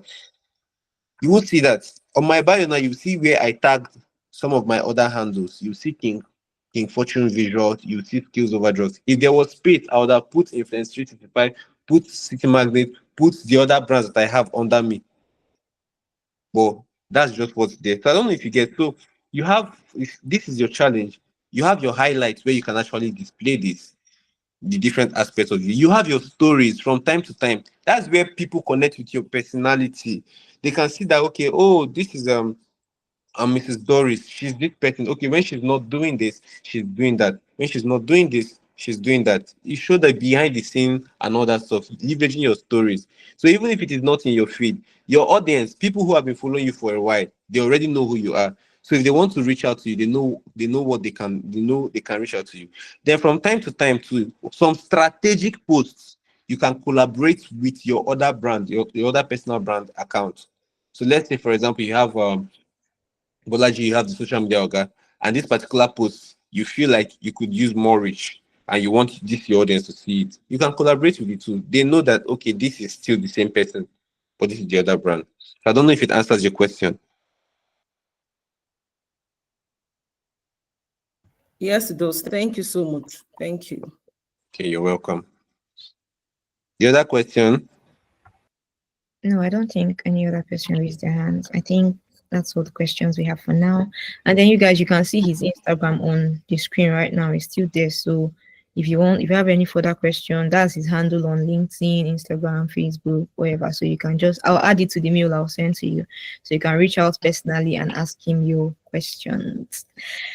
Thank you very, very, very much. Right. Thank you so much. God bless you. You guys tell him thank you for me. Thank you. Thank you very, very much. We appreciate your presence here, right? You're welcome. Yeah, okay, the slides. Yes, you can get the slides. You can Okay. get the slides. I'll send them across. Okay, so you send them to me? Yeah, I'll send to you. So I'll send it to you guys in the emails that I will send to you later. All right. Thank you, Fortune. Okay, thank you. Thank Have you. a great day. Thank you. You too. Bye. Bye.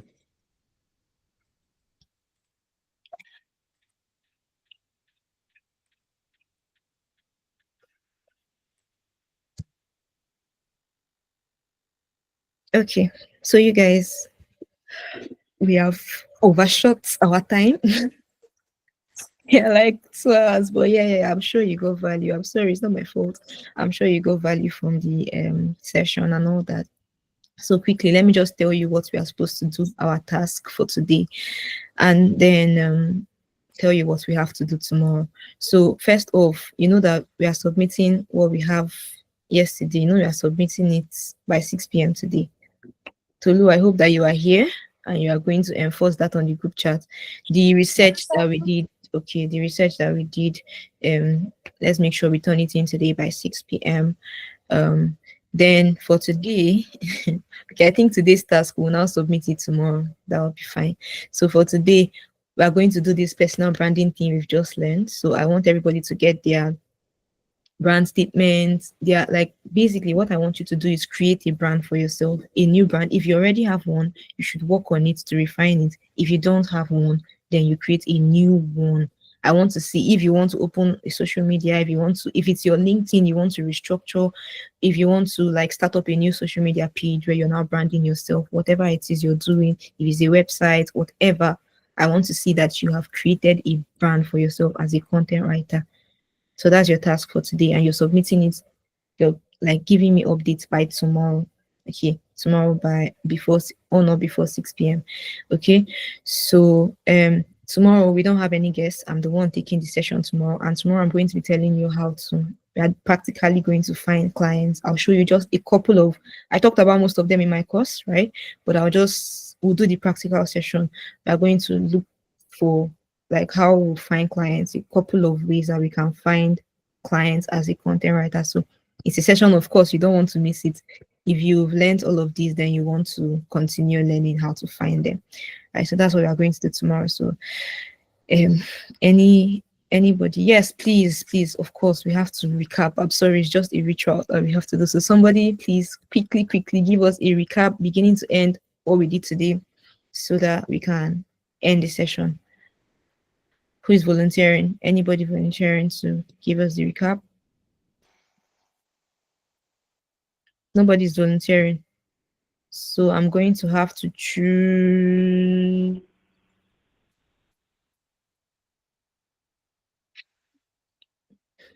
Ibukun, are you here?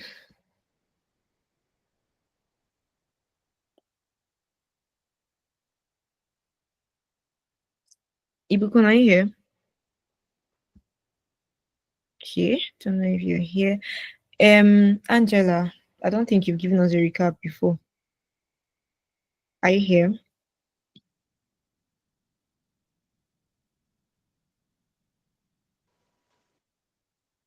Angela, you're not here too? Okay, you are here. Okay.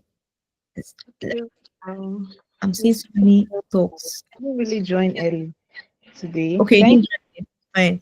Ibukun, do you want? That's fine. Basically, we talked about personal branding and how to create a brand for yourself. So we had a guest today, and he spoke about how we can create a brand for ourselves, how we can create a vision statement for ourselves. And I'm just reading from what I jotted down. Audience and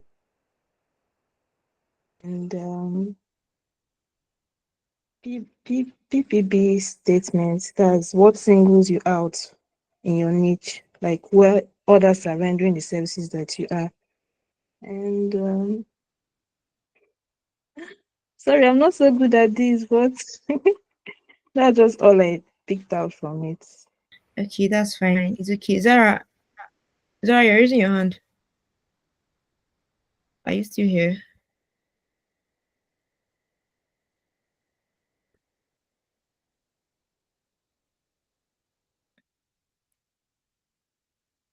Okay. I wanted somebody to. Are you Can you here? hear me? Yes. Okay. Just another summary, but and also tell us, like say what I asked us to do and what we are doing tomorrow. Just wrap up everything. Okay, you said we should build a brand, our brand name, sorry, the brand name, if possible, the website, color. That was the assignment you gave us. Okay. Then for the lecture we just finished, we spoke about different different personalities for writers. Spoke about the creator, the sage, the hero. Spoke about that, and I spoke about thought to ponder, to make us stand out in a crowded market, and to have self evaluation. How do people feel about our brand? What makes does your brand smell? What makes you stand out? Does your the brand taste? And give us a checklist. Who are you? What do you love? What makes you unique? Then it spoke about the clarity of our brand message. What is our mission, our vision? For the vision, it said that is where are you going? For the mission, it said that is what do you then for the strategy, that is how do you get there? Then he gave us tips for creating the vision statement also. Okay. And, basically that's all. Then the brand color and every other thing. Okay. Thank you very much. So I'm sure you understand what we are doing. By the end of today, by 6 p.m. we are submitting our yesterday's stuff. Then today we are creating our brand, personal brand, submitting that tomorrow. And I said tomorrow we're talking about how to find. I'm going to show you how to get clients practically. So I'll send you the email as usual. I'll send you everything. I'll send you the slides as well and the briefing of the meeting. Thank you guys. And we can now exit the meeting, right? I'll see you tomorrow. Bye.